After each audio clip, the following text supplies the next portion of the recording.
Hallelujah. Hallelujah. Hallelujah. Hallelujah. Torah now, O great King, for allowing us to come at this time of Most High as me and Maury Yeshaya try to go and teach the people with his great knowledge of Most High that you have blessed him with. We thank you, Heavenly Father, for protecting us this day and every day. Thank you, Most High Yah, for another beautiful Shabbat day, O great King. And we thank you, Yah, know that all things coming from you, even correction, O Most High. We ask that you continue to be with the nation of Israel in the four corners of the earth. Continue to bless us, guide us, and show us the way, O great King, above what we want to do. O Most High, even bless Moray at this time to be able to give him the words to say, allow for the people to hear it, and allow for them to learn, allow it to be a great lesson, O Yah. I thank you myself, O great King, for allowing me to be a young man and instead here in the aspect of learning myself, allow my mind to be open and the wisdom to flow through, O great King. I thank you for the teacher Mori Yeshaya, even the house of Shema Israel, for this great place that we may come to learn and leave with knowledge and gain knowledge and teach one another as we grow amongst our peers. Hallelujah. Hallelujah. Hallelujah. Hallelujah. Amen. Shalom, brothers and sisters. This is a presentation being brought to you all from the congregation Shema Yisrael, giving honor and due respect to Yah, creator and maker of heaven and earth. This portion here is entitled Wa'era, giving due respect to the elder, the prince of the place, Nasi Zippor, Wagam et Beno, Nasi Natan El, Wagam et Ezram, Sar Natan El Memate Lewi, Wagam et Ko Ha'amim, Ha'ozrim, La'asot et Hadabar Haze Lehat Zeak, Lahat Laka Lihiyot Gam Kain, Ani Omer Lakim Shalom Al Halayla Haze, Wagam Kain, Ani Mekwawe, Kulanu Yilmedu, Kulam Nu, Lomdim, Et Hashi Urim Ha'ele, Ani Yosheb Im Akipo, Bashim Yoshiyahu Ben Netanel Ben Lewi, Wehu Yikra, Basefer Hatanak, Wa Ani, Im Yirze Yodhe Wahe, Ani Eshtadel, Lilamed Etasipur Ashok Kor'u El Bene Yisrael Be Eretz Mitzrayim, giving honor and praise to Yah, creator and maker of heaven and earth. On a human level, giving due respect to the elder, Nasi Zippor, his son, Nasi Natan El, our beloved Chief Natan El, to the people who listen, to the people who care, to the elders, the brothers, the sisters, my present and former teachers certainly included in this. We're going to go over the portion that's found in the book of Exodus, chapter 6, starting in verse 2. All right? So we can gain some understanding of what we're talking about in this particular regard. Okay? I'm going to ask the brother Josiah to read in this regard. Thank you. Hallelujah. And God spoke unto Moshe and said unto him, I am Jehovah, and I appeared unto Abraham, unto Isaac, with Yaakov, and God Almighty, but by my name I made me not known to them. And I have also established my covenant with them to give them the land of Canaan, the land of their sojourning, wherein they sojourned. Then moreover I have heard the groaning of the children of Israel, whom the Egyptians keep in bondage. And I have remembered my covenant, wherefore say unto the children of Israel, I am Jehovah. I will bring you out from under the burdens of the Egyptians, and I will deliver you from their bondage, and I will redeem you with an outstretched arm and with a great judgments, Slika. And I will take you to me for a people, and I will be to you a God, and ye shall know that I am Jehovah your God, who brought you out of the land, who brought you from under the burdens of the Egyptians, and under the burdens, and and I will bring you in unto the land concerning which I've lifted my hand to give it to Abraham, to Yitzchak, and unto Jacob, and I will give it to you for a heritage. I am Jehovah. And Moshe spoke so unto the children of Israel, but they hearkened not unto Moshe for impatience of spirit and for cruel bondage. So what's going on in this particular part, brothers and sisters, is this. You have it to where the prophet Moses was speaking to the Israelites and was telling them the things that the Most High had told to Moshe to tell them. So one of the things we want to point out, it says this, and I appeared unto Abraham, unto Yitzchak, and unto Yaakov by the name of El Shaddai, said as God Almighty, also said as God of nourishment. But my name, Yod He Wah He. Now, you might look at the PowerPoint here and see the English transliteration as Jehovah, but I want to expound upon that for a second. Was I not known to them? One of the things to point out is the Yod He Wah He comes from the Hebrew root word Haya, as we went over before being last week in the discussion concerning the matter of the Edomites and the matter of Ahaya, which we expound upon in depth, right? And then it says, and I will also establish my covenant with them to give them the land of Canaan, the land of their pilgrimage, wherein they were strangers. And I have also heard the groaning of the children of Israel.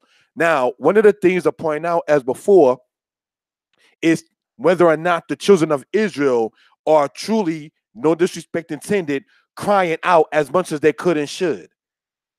Because see, it says periodically, Shamati za'akwat b'nei Yisrael. I have heard the groanings of the children of Yisrael. So when we're not doing za'akwa, you understand? That's a problem. If you're in an oppressed state. But if you don't think that you are inside of an oppressed state, then you're not going to sit there and make any shout out. You're not going to sit there and make any cry out, because what you want to sit there and be delivered from if you think everything is okay. So it says what? That the Most High will bring Israel from under the burden of the Egyptians. In verse 9, to show you that it's us, it says this, and Moses spoke unto the children of Israel, but they hearkened not unto Moshe for anguish of spirit and for cruel bondage. So when it says impatience or spirit, when you become impatient with something, you become angry with something. All right, that's something he pointed out, and for cruel bondage. So now let's look at the state that we were speaking of last week with them with being given no straw to make bricks, but they still had to sit there and make the same tally of bricks. With the situation of them having to sit there and hide their sons once it came down to saving their son's life. Here you have a situation where somebody's telling you you're going to be delivered and everything's going to be all right. Really? Are you serious? Go ahead. It's been real. That's why it says they had impatience of spirit to sit there and not want to even believe what Moshe was saying, because it's like, you can't be serious. Look at all the stuff going on. Do you really think something's really going to better? What's going to change now? Everything's the same. It's all, you know what, messed up. So this is the same kind of spirit that some people of our people imbibe even today. When we sit there and say we are the chosen people, we are the true people of the land of the East, is like, okay, dude, go ahead with that. I'm a nigga. Everything be all right. I got these bills to pay. She's sitting there taking me to court again. I got to sit there and try to get a job or I get locked up. So now here you come with this stuff about a being in the sky that's supposedly sit there and deliver me from my problems. That's the same spirit some people got now, is the same spirit that some people in ancient Israel had. And they're like, okay, sure, if you say so. Until it happens, then I'll believe it. That's why it says they believe not Moshe, nor do they hearken unto him. I'm not even trying to sit there and hear what they call it, even though the Tanakh doesn't talk about religion. That sounds religious, dude. I don't even sit there and hear that. I don't know what that is. I never met Abraham. I never met Yitzchak. I know what it's real right now in this day and time for me and my kid. That's the same thing going on then is the same thing going on now. You understand? So this is, so when we say Egypt again by ships, Don't sit there and wonder why we call it that and it said that. All right, so we're going to go on to the next slide. I'm going to ask the brother to give me Genesis chapter 12, verse 1, so we can gain some understanding, because it says what? That the Most High said he remembered his covenant that he made with Abraham, with Yitzchak, and with Israel. So let's see what covenant this is talking about. We are in the book of Genesis, chapter 12, verse 1. Thank you. And Yah said unto Abram, Get thee out of thy country, and from thy kindred, and from thy father's house, unto the land which I shall show thee. And I will make of thee great nation, and I will bless thee, and make thy name great, and be thou a blessing. And I will bless them that bless thee, and curse them that curseth thee. And in thee shall all the families of the earth be blessed. So through Abraham were all the families of the earth to be blessed. It says that the Most High will make Abraham a blessing. You know how you could be a blessing to somebody? Is by a gift given to you from the Most High, whatever that gift may be. So that's one thing we want to point out. Then I'm going to ask the brother to go to Genesis chapter 17, verse 7. All right, so we can gain some understanding of what we're talking about. Genesis chapter 17, verse 7 says this. And I will establish my covenant between me and thee, and thy seed after thee throughout their generations, from an everlasting covenant, to be a God unto thee, and to thy seed after thee. And I will give unto thee, and to thy seed after thee, the land of thy sojournings, all the land of Canaan, for an everlasting possession, and I will be their God. All right, so it says that the Most High will be the God of the seed of Abraham, and that this particular seed, though he was the father of a multitude, is talking about particularly the nation of Israel. All right, so they were the ones that were to be given and promised the seed, pardon me, the land of Canaan. So with that, I'm gonna ask the brother, thank you, to go to Genesis chapter 15, verse 12. Thank you. Hallelujah. And it came to pass that when the sun was going down, a deep sleep fell upon Abram, and lo, a dread, even a great darkness fell upon him. And he said unto Abram, Know of surety that thy seed shall be a stranger in a land that is not theirs, and shall serve them, and they shall afflict them for 400 years. Read on. And also that nation whom they shall serve will I judge. Afterward shall they come out with great substance. Read on. But thou shalt go to thy fathers in peace, and thou shalt be buried in a good old age. And in the fourth generation they shall come back hither, for the iniquity of the Amorite is not yet fulfilled. All right, so let's understand something. In Genesis chapter 15, all right, as we have just sat there and read, we want to point this out for edification purposes. One, it says that know of a surety that your seed shall be a stranger in the land that's not theirs, and they shall serve them for 400 years. And that nation whom they shall serve, the Most High said he will execute judgments upon them. And then it says, in the fourth generation shall they come back here, meaning, in other words, back to the land that they were promised, the land of Canaan. So the four generations that it's talking about, when you go, we're going to read into it, is the generations you get from Joseph being a captive. He being the same generation as Levi. So after Levi, you had who? Kohat. After Kohat, you had who? Moses. So you got the situation where Levi, then his son, Kohat. Then after that, you had the situation with Amram, then Moshe. Moshe and Joshua being the same generation. So those are the four generations that it talks about. Each generation counting as a century or 400 years. So 4 generations equals 400 years. Levi, same generation as Joseph. The captivity that it's talking about, serving a stranger in the land that's not theirs, started not in Exodus, but started in Genesis with Joseph. All right. So Levi and Joseph being the same generation. Then his direct son, Levi, had Kohat, who had Amram, who had Moshe. Those were the 4 generations. So we just want to point that out for edification purposes. The next thing, brothers and sisters, to point out concerning this matter here in the book of Genesis, right? It says that in the 4th generation, they shall come back because the iniquity of the Amorite is not yet filled. Now, let's sit there and go into edification purposes, brothers and sisters. There's a teaching that's basically saying that this is talking about the black man, woman, and child being captured and taken into slavery in what we call the United States.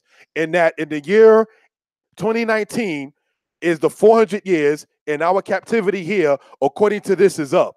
That is if you state it from 1619. But we want to show edification purposes, brothers and sisters. I have a book here called The Slave Trade by Hugh Thomas. And let's see what is recorded concerning the matter about our captivity over here inside of this Western Hemisphere. All right. And here's what we read in this particular regard. All right. So we can gain some understanding of what we're talking about. It says this. Actually, before the new European settlers entered the African slave market, the business was initiated on the mainland.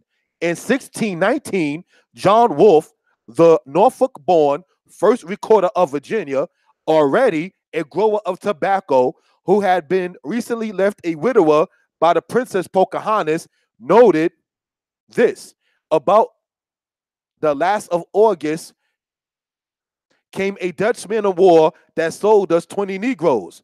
This comment is usually held to be the first reference to the import of black slaves into what became the United States, though Panfilo de Narvaez, Menendez de Aviles, and Coronado all had taken slaves with them in the expedition of conquest of Florida and New Mexico. Brothers and sisters, these people that had our ancestors as captives that were from Spain had us in what we call the United States of America, such as South Carolina, such as Florida, and such as New Mexico as slaves ever since the 1500s. There was a guy that came from the Dominican Republic in 1526 when it was then called Hispaniola. All right, and he took black people from slaves as slaves from there to what we call South or North Carolina of today. All right, so these are things we want to point out. So what are we saying? Is that you cannot take a literal 400 years in the book of Genesis and then say, well, according to that, our captivity is going to be up because from 1619 all the way to 2019. Brothers and sisters, if we do see this great salvation come next year on the Gregorian calendar, it will not be because of Genesis chapter 15. It will be because the Most High said so. You cannot trace that prophecy inside of the book of Genesis to our situation here because the people taken to Virginia, Jamestown, Virginia, in 1619 were brought there by the Dutch from Brazil. They was already enslaved by the Portuguese in Brazil and the Dutch in Brazil before they were reshipped to what we call Virginia. So this is something we just want to point out for edification purposes. All right. So I'm going to ask the brother in light of that to now go to Genesis chapter 26, verse 2. Thank you. Hallelujah. Hallelujah.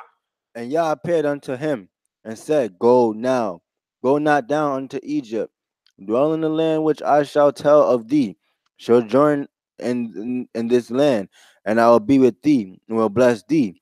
For unto thee and unto thy seed I will give all these lands, and I will establish the oath which I swore unto Abraham thy father. And I will multiply thy seed as the stars of heaven, and I will give unto thy seed all these lands, and by the seed shall all the nations of the earth be blessed themselves, because that Abraham hearkened unto my voice and kept my charge, my commandments, and my statutes, and my laws. So what are we reading there? It says what, brothers and sisters? That the Most High said to Yitzchak that the Most High will establish the oath that he swore unto his father Abraham, because Abraham kept his laws, his statutes, his commandments, and his judgments. What are we saying? Is that the good deeds that you do can pass on to your children. It is up to the children to make sure those good deeds pass on to their children. All right, you don't stop the good thing. That's the point in that particular regard. So now when we go now, as we read in Exodus, and it says the covenant that Yah made with Abraham, with Yitzchak, and with Yaakov, we can see that the covenant was made with Abraham, and now we read it with Yitzchak. So I'm going to ask the brother to go to Genesis chapter 28, verse 12. All right, so we can gain some understanding of what we're talking about. All right.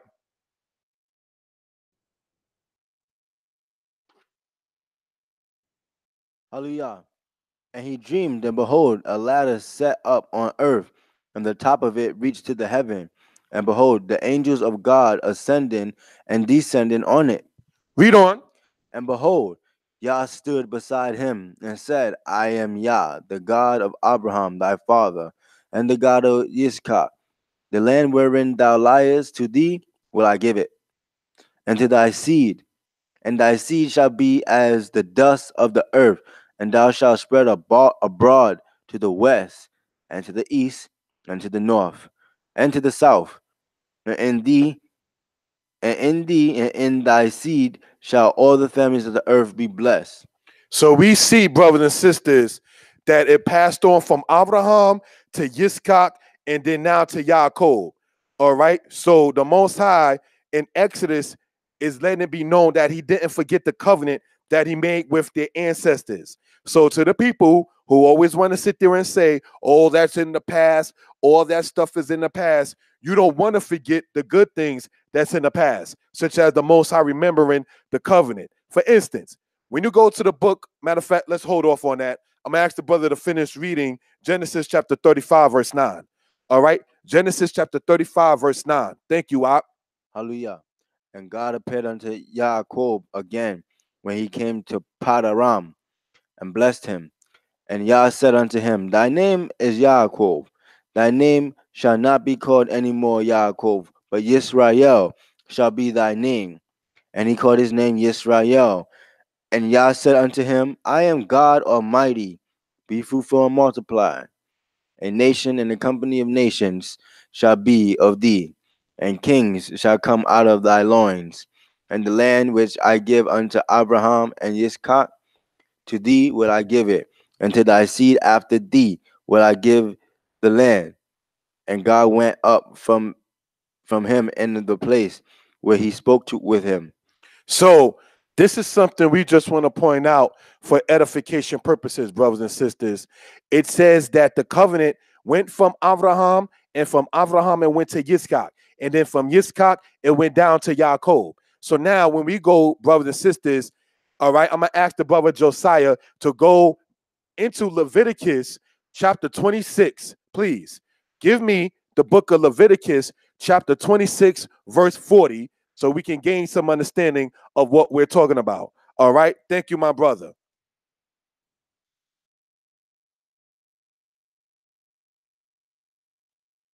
Hallelujah. And they shall confess their iniquity and the iniquity of their fathers and their treachery, which they committed against me, and also that they have walked contrary unto me. I also will walk contrary unto them, and bring them into the land of their enemies. If they if then percentage Perchance. if then perchance they uncircumcised heart be humbled. If after the children of Israel fell and brought to the land of their enemies, it says, if their uncircumcised heart be humbled. Read on. Be humbled, and they then be paid the punishment of their iniquity, then will I remember my covenant with Yaakov and Yitzchak, and also my covenant with Isaac, and my covenant with Abraham, and Sika will I remember, and I will remember the land. All right. What did we just read in Leviticus chapter 26? It says, if then perchance the uncircumcised heart be humbled, speaking of the descendants of the house of Israel, right? It says, then Yah will remember his covenant with Jacob, with Isaac, and with Abraham, and he will remember the land. So remember, in Abraham it said seed, Yitzchak it said seed, in Jacob it said seed. See, there is no such thing as spiritual Israel. The truth is, Israel needs a good spirit, a new spirit, as it talks about in Ezekiel 33. So when we go now, later on in the Torah, in Leviticus chapter 26, which reads similar to Deuteronomy, the 28th chapter. It says, if then perchance their uncircumcised heart be humbled, and they be paid their iniquity in the land of their enemies, return to the Most High. Then it says, Yah will remember the covenant he made with Jacob, with Isaac and Abraham in the land. This is the same land we're still talking about, brothers and sisters. So just as the Exodus happened, which we're going to get into, so will Yah bring us back into the land of our ancestors. See, this is why they don't want us in the so-called Old Testament. See, when we go line upon line and precept upon precept, this is what we're able to sit there and do and deduce. All right? So I'm going to ask the brother to go. We're going to go into the next slide. All right?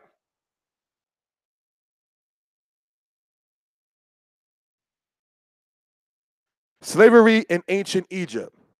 Now, what you're looking at in this particular slide is external references of evidence of the Israelites being enslaved in the land of Egypt. All right? And it says this. In another case, a wife was left for Amu, Asiatic slaves. That comes from a book written by Sir Alan Gardiner, all right, entitled Egypt of the Pharaohs. Now, in that particular book, in the chapter dedicated to the Middle Kingdom of Egypt, as we spoke of before concerning the Middle Kingdom of Egypt, brothers and sisters, right? It says what? That the Amu were the Asiatic slaves in this particular regard. A wife was left. They carried the children of Israel down from one people to the next as their slaves in the land of Egypt. Then another part reads this. Not until the Middle Kingdom is there evidence of Nubians and Asiatics as domestic slaves in Egypt. The Nubians are the Cushites. So now when you see that Moses himself took a Cushite wife, it's not too hard to figure out that the Cushites and the Amu were friends as far, to a certain extent, as far as league was concerned. All right. The ancient Egyptians were not pro-black. The ancient Egyptians were pro-Kemet. They were pro-Tomeri, pro-Baset, pro-Deshret. They was not pro-black. Kemet does not mean the black land in regards to the land belonging to black people. Kemet means black land in regards to the land being made black due to the overflow of the Nile. That is why you had Keme said in the modern English transliteration as Kemet, even though in Egyptian it was Keme, K-E-M-E. They put the T to sit there trying to make it sound special. That's another subject. Then you had what's referred to as the Deshret, which means the red land. So you got Kemet, the black land, and Deshret, the red land. It had nothing to do with their people's complexion, even though we know they were people of color. So these are things we just want to point out for edification purposes. All right. It says, not until the Middle Kingdom is there evidence of Nubians and Asiatics as domestic slaves in Egypt. Remember, we went over last week the Brooklyn Papyrus 35.1446. And in that particular one, and in that particular regard, all right, it speaks of the Asiatics there being in part the children of Yisrael, or the Hebrews, or the Habiru, as we went over before. This comes from a book about Egypt written by a guy named Leslie David. All right, so we can gain some understanding of what we're talking about. Then it goes on to say this. There is evidence from Tel El Dab'a of a community of Asiatics existed early in the 13th dynasty. All right, Tel El Dab'a is the same as Avaris. All right, Avaris is something we discussed last week in regards to the portion Shemot, the Exodus. All right, and the different names that that particular land had. Then it also goes on to say there is also references to camps of Asiatic workmen. Now, the thing that you're seeing there on the right-hand side, when it says there is also references to, quote, camps of Asiatic workmen, that comes from a book called Oxford History of Ancient Egypt, all right, written by a guy named Ian Shaw. And you can get all of those books cited online. So these are things we just want to point out for edification purposes. All right, next slide. Thank you.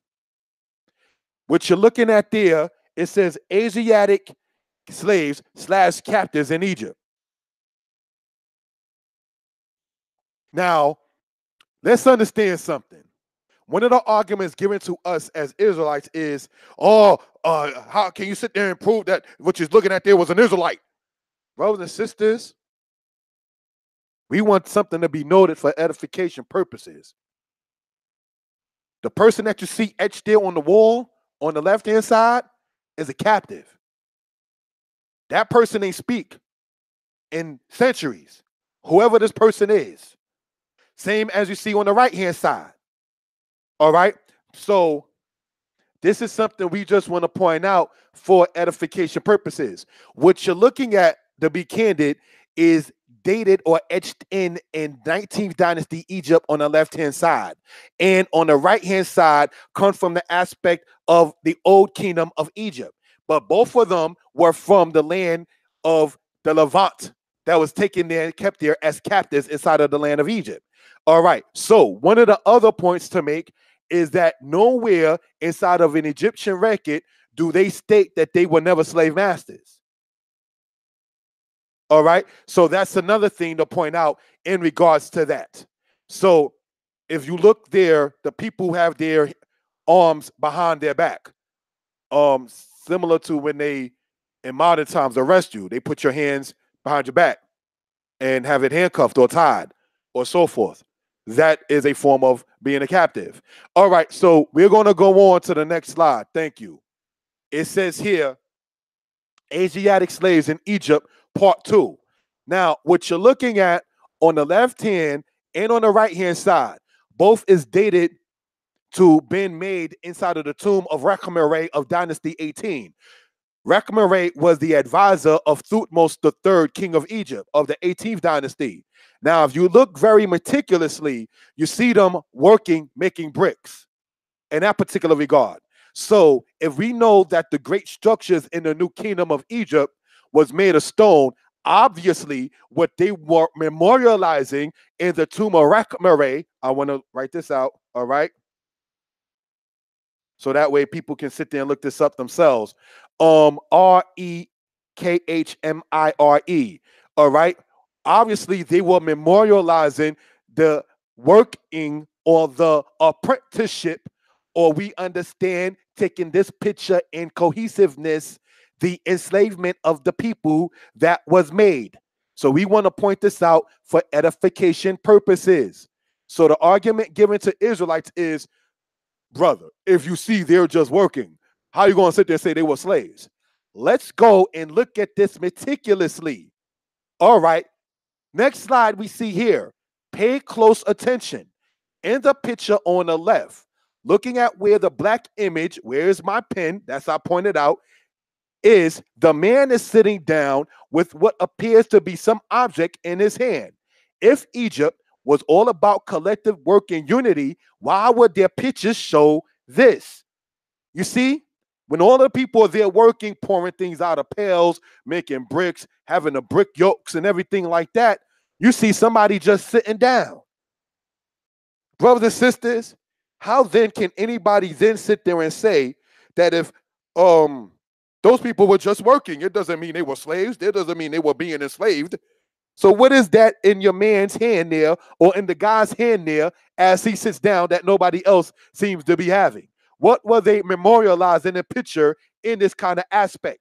We want to sit there and show this for edification purposes, because if it was all about unity and everybody chipping in and everybody putting their hands in, you don't have no time for somebody to be sitting down. You understand? So unless it's a meeting that everyone is sitting down in, because if all collective and all unity and we all putting our hands to the task, why is your man right there pictured just sitting there? Can't be just all in unison. See, this is how you know they're giving the people, when they talk about the Kemet this and the Kemet that, they're giving the people a false perception of it. They're giving them an Illuminati, pre-Masonic created or set or saw society substance aspect, as opposed to the truth aspect, by just saying, oh, they look like they're just working. Next slide. No, we want to look at this meticulously, like, hold on, this all ain't in unison. No. You understand? So we're going to go on to the next slide. Thank you. The matter of the Egyptians and the Asiatics. Now, this right here on the left-hand side is dated to the era of Dynasty 18 of Egypt, with the aspect of King Tut, or King Tutankhamun that was going up against the Asiatics or the Amu or the Core. All right. Now, when you're looking at this particular thing right here, here's something to be pointed out, brothers and sisters, on the left-hand side of this particular slide. Look at where the chariot wheel is at. And then look, going further to the left of it. You see the people there pictured? And what they're holding in their hands was an actual fan to fan the Pharaoh as the Pharaoh was in that particular aspect. All right. So obviously something means something in regards to that. Then you sit there and look and see, brothers and sisters, the people that's underneath the horse. Who was known in history to have people pictured under horses? The Egyptians memorialized it in the tomb in the treasure chest of King Tut. When you look at one particular aspect, you had the people of the Cushites that was being pictured as subjugated inside of the slippers of the ancient Egyptian king, King Tut. So this is something we want to point out for edification purposes. All right. Now, the people that you see right there are being obviously shown losing in the battle. They have no picture there of them winning, or that is a quote unquote tie of a fight where it's 50-50, so to speak, as far as who's winning. Once it comes down to that, the Egyptians memorialized, brothers and sisters, the feeding of the nations.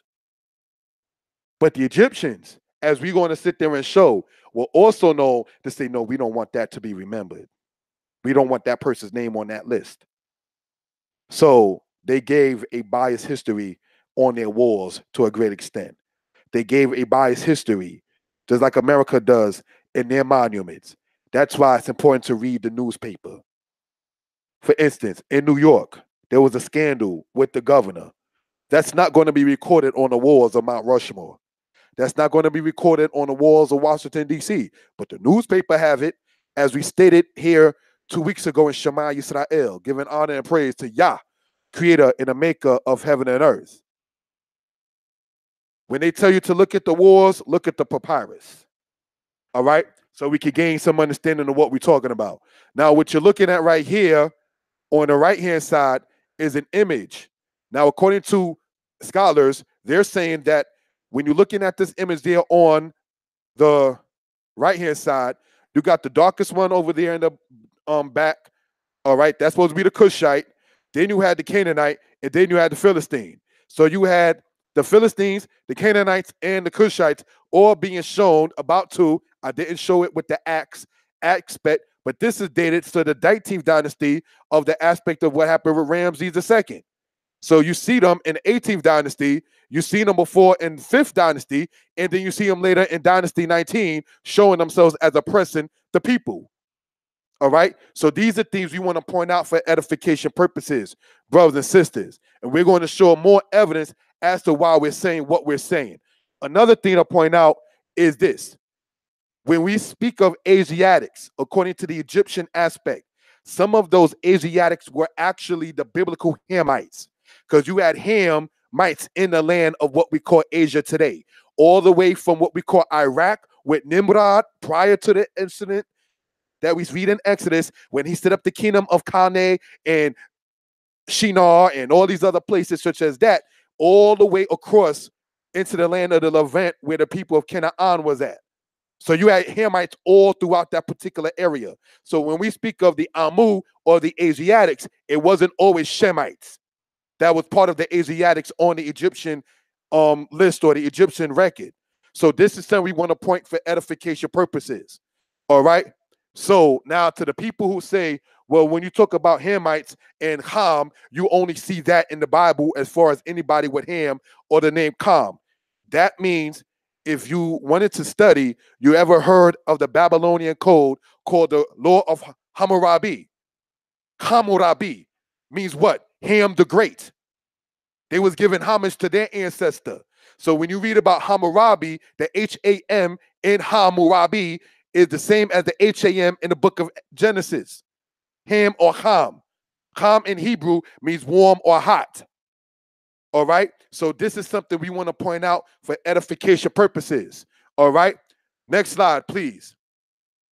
I'm going to ask the brother to read Exodus chapter 6, verse 10, so we can gain some understanding of what we're talking about in this particular regard. All right?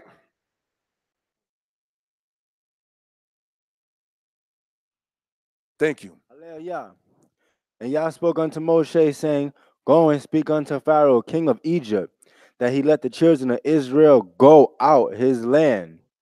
And Moshe spoke before Yah, saying, Behold, the children of Israel have not hearkened unto me. How then shall Pharaoh hear me? Who am I of uncircumcised lips? And Yah spoke unto Moshe, unto Aharon, and gave them a charge unto the children of Israel, and unto Pharaoh, king of Egypt, to bring the children of Israel out of the land of Egypt.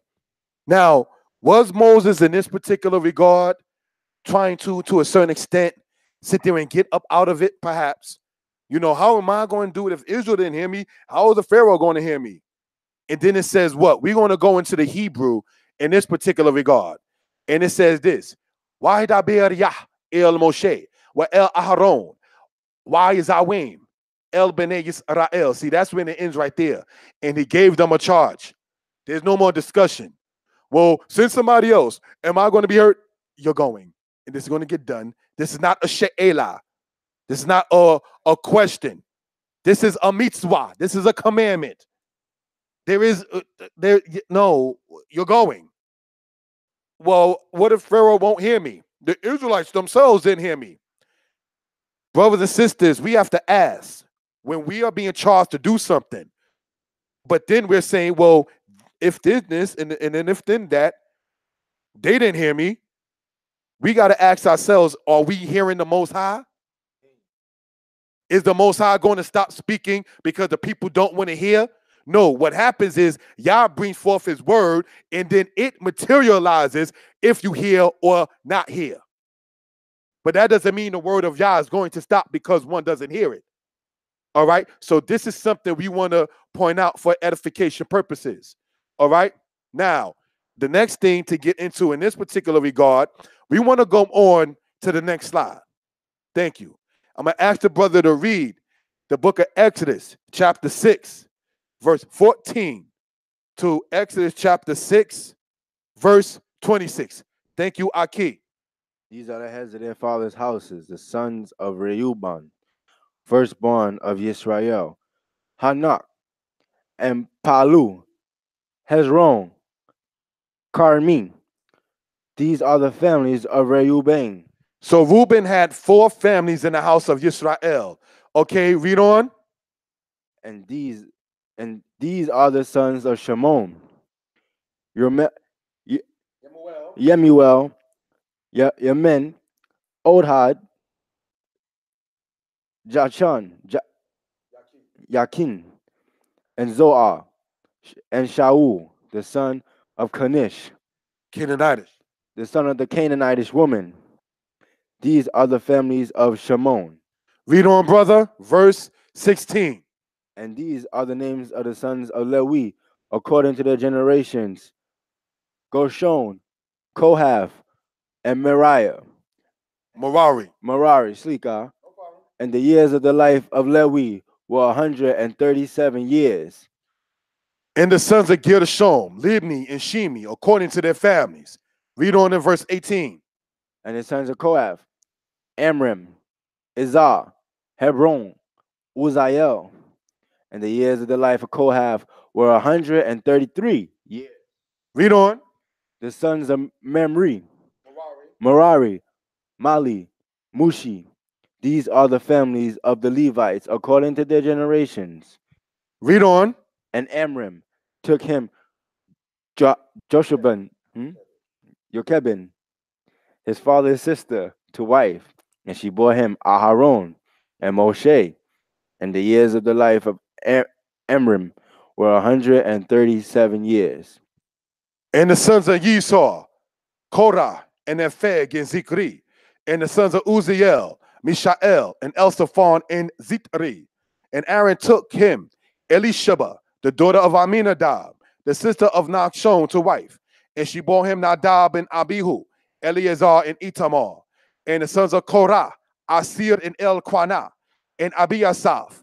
These are the families of the Korathites. And Eleazar, Aaron's son, took him, one of the daughters of Putiel, to wife, and she bore him Pinchas. These are the heads of the fathers of the Levites according to their families. These are that Aaron and Moses, to whom Yah said, bring out the children of Israel from the land of Egypt according to their armies. So we want that to be noted for edification purposes. So it gives the genealogy in that particular regard, starting with Reuben, then going on into Simeon, and then going on into Levi. Now, of course, the other sons of Jacob had children themselves, but it's getting to a pinpoint particular aspect. So it ends off with Levi. If you want to read about their other children and the children of Israel outside of that, you have to go to Chronicles. All right. So this is something we just want to point out in that particular regard. Okay. So let's go on to the next slide. Thank you. We are in the book of Exodus, chapter 7, verse 1. Thank you, my brother. Hallelujah. Hallelujah. Hearken unto me. And And Yah spoke unto Moshe, see, I have set thee in God's stead to Pharaoh, and Aharon thy brother shall be thy prophet. so it says there that the Most High made Moses a god unto Pharaoh, and Aaron, his brother, is going to be his prophet. Is we read in last week's portion that Aaron was made as a mouthpiece for the prophet Moshe. Now, at this point, you may say that Moshe was promoted, at least in the eyes of Pharaoh. So when Moshe said, how shall I do this being of uncircumcised? Don't worry about it. I'm giving you a command. The Most High is not going to command you something that you're not able to do, even if you don't begin to sit there and see you being able to do it. Yah see what you don't see about you. All right. Next slide. Next verse. Sorry, brother. Thou shalt speak all that I command thee, and Aharon thy brother shall speak unto Pharaoh, You shall speak everything I'm asking you to do. and that he let the children of Israel go out his land. So does it say command or act in verse 2? I'm asking you. It says command. So when we think that the Most High is asking us of certain things, no, it's not. We ask Yah. Yah commands us. There's an order to things. All right. It says, and I will harden Pharaoh's heart and multiply my signs and wonders in the land of Egypt. But Pharaoh shall not hearken unto you, that I may lay my hand upon Mizraim and bring forth my armies and my people, the children of Israel, out of the land of Egypt by great judgments. Go on in verse 5, my brother. Thank you.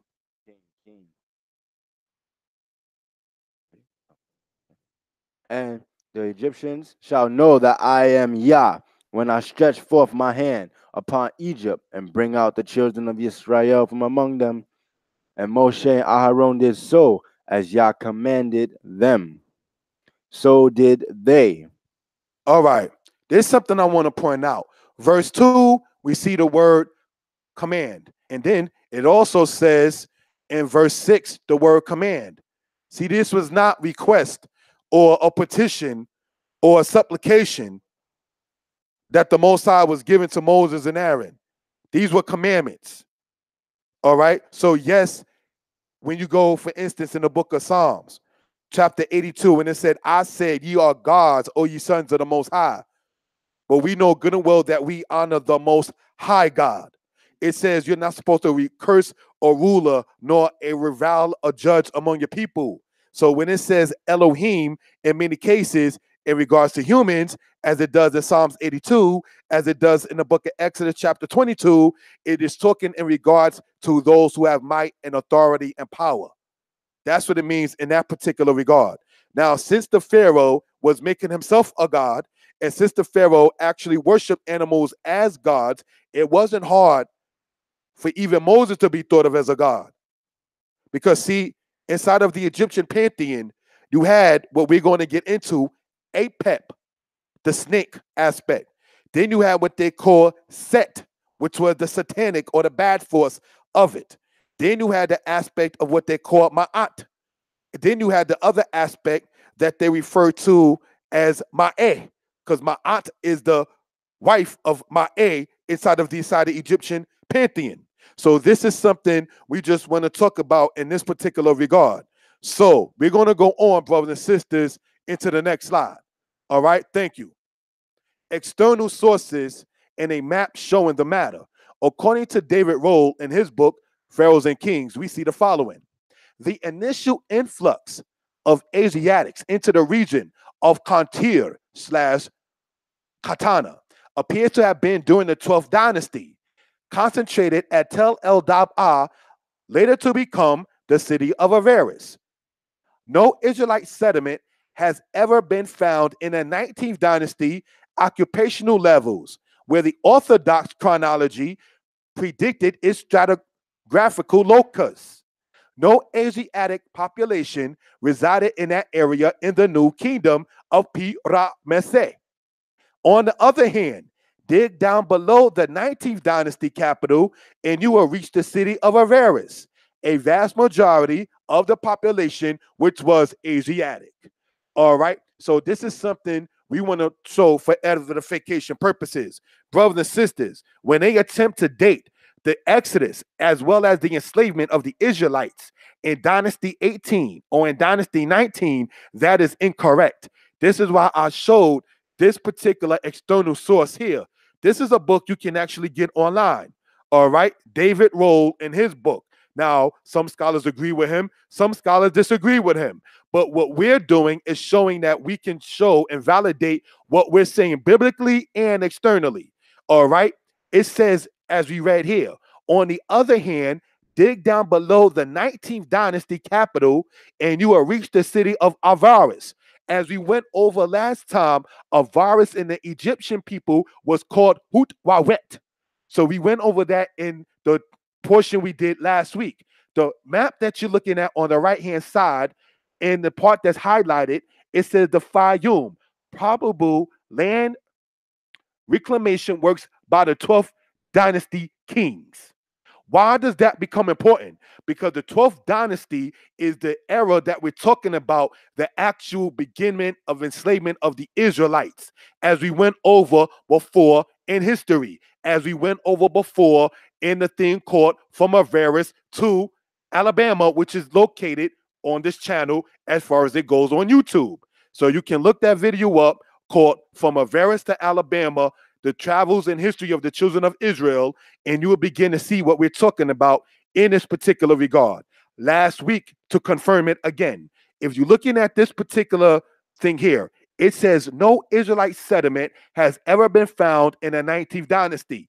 Then it says, on the other hand, dig down below the 19th dynasty and you will reach the city of Avaris, the vast majority of the population which was Asiatic, the vast, because Israel left out of Egypt with a mixed multitude. So when you sat there and we went over before with the matter of the Nubians, which are the Cushites, and the Asiatics, which were in part the Israelites, being enslaved in the middle kingdom of Egypt, which is speaking about Dynasty 12 and 13, it's not too hard to figure what we're talking about. Brothers and sisters, this particular teaching is being brought to you from Shema Yisrael, a Hebrew congregation located in Brooklyn, New York. Now, getting back to the point, brothers and sisters, in this particular regard is this. You see how the author spoke about Israelite and then he spoke about Asiatic? Because the Israelites were part of the Asiatic people in the eyes of the Egyptians, referred to as the Amu. Next slide, so we can gain some understanding of what we're talking about. External reference of the Israelites in Egypt, part 1. The work of an Austrian archaeologist named Bitek has shown that there was in the ancient city of Avaris, that it was the same place documented as Pi-Ramesse in the New Kingdom of Egypt. So the New Kingdom of Egypt starts in Dynasty 18. The Exodus that we're reading of here and the enslavement that we read of in Exodus in the scriptures, we're saying with our reasoning that it's the Middle Kingdom. The Middle Kingdom was previous or prior to the New Kingdom. Okay, so Avaris is the same place documented as Pi-Ramesse in the New Kingdom of Egypt. Avaris was built on a series of sandy hill rocks surrounded by swamplands to the east and south of the river, west and north. The higher dry land was densely populated with modest domestic residents tightly packed together around narrow alleyways and streets. All the buildings were constructed of mud brick. The people who had populated the sprawling city of Avaris originated from Palestine and Syria.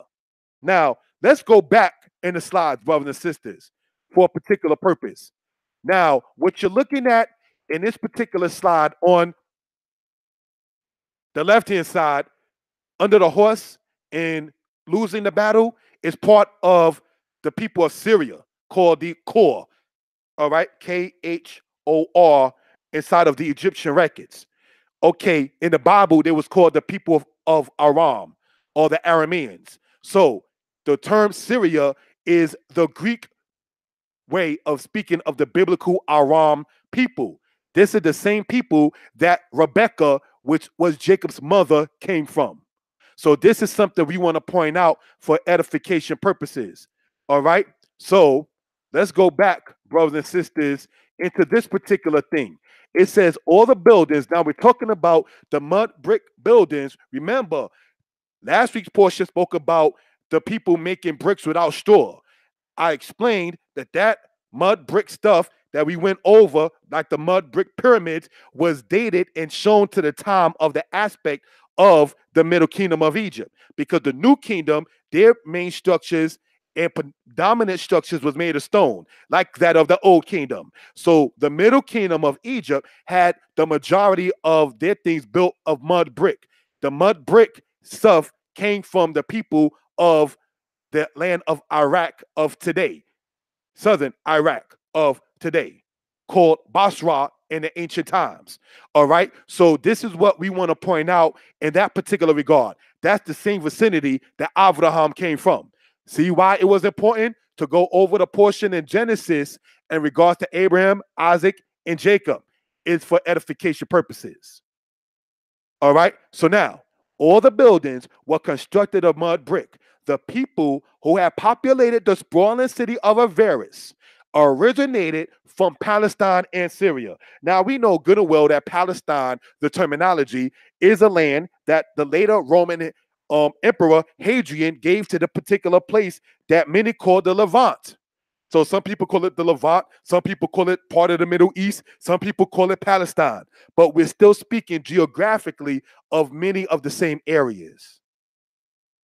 So we can gain an understanding of what we're talking about. All right?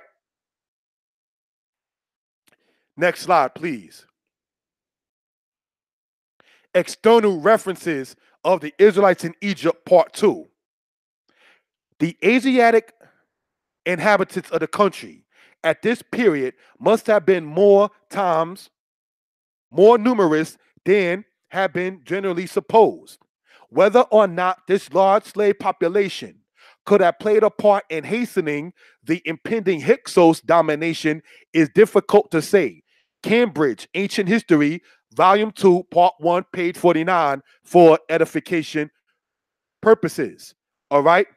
Then it says, Asian slaves, whether merchandise or prisoners of war, or prisoners of war, became plentiful in wealthy Egyptian households. The source being Encyclopedia Britannica, 1964, volume 8, page 35. It should be noted, however, that on stele and papyri, stele is the plural of a stela, and papyri is the plural of papyrus. All right? Asiatic slaves were increasingly often mentioned, though there is no mention of telling whether they were prisoners of war or had infiltrated into Egypt on their own accord. Pharaohs, Egypt of the Pharaohs, page 133. All right, so we can gain some understanding of what we're talking about for edification purposes. So that is called External References of Israelites in Egypt, Part 2, with the sources cited in this particular regard. Next slide, please. Exodus chapter 7, verse 8 through verse 13. And Yah spoke unto Moshe and unto Aharon, saying, when Pharaoh shall speak unto you, saying, show a miracle for you, then you shall say unto Aharon, take thy rod and cast it before Pharaoh, and it shall become a serpent.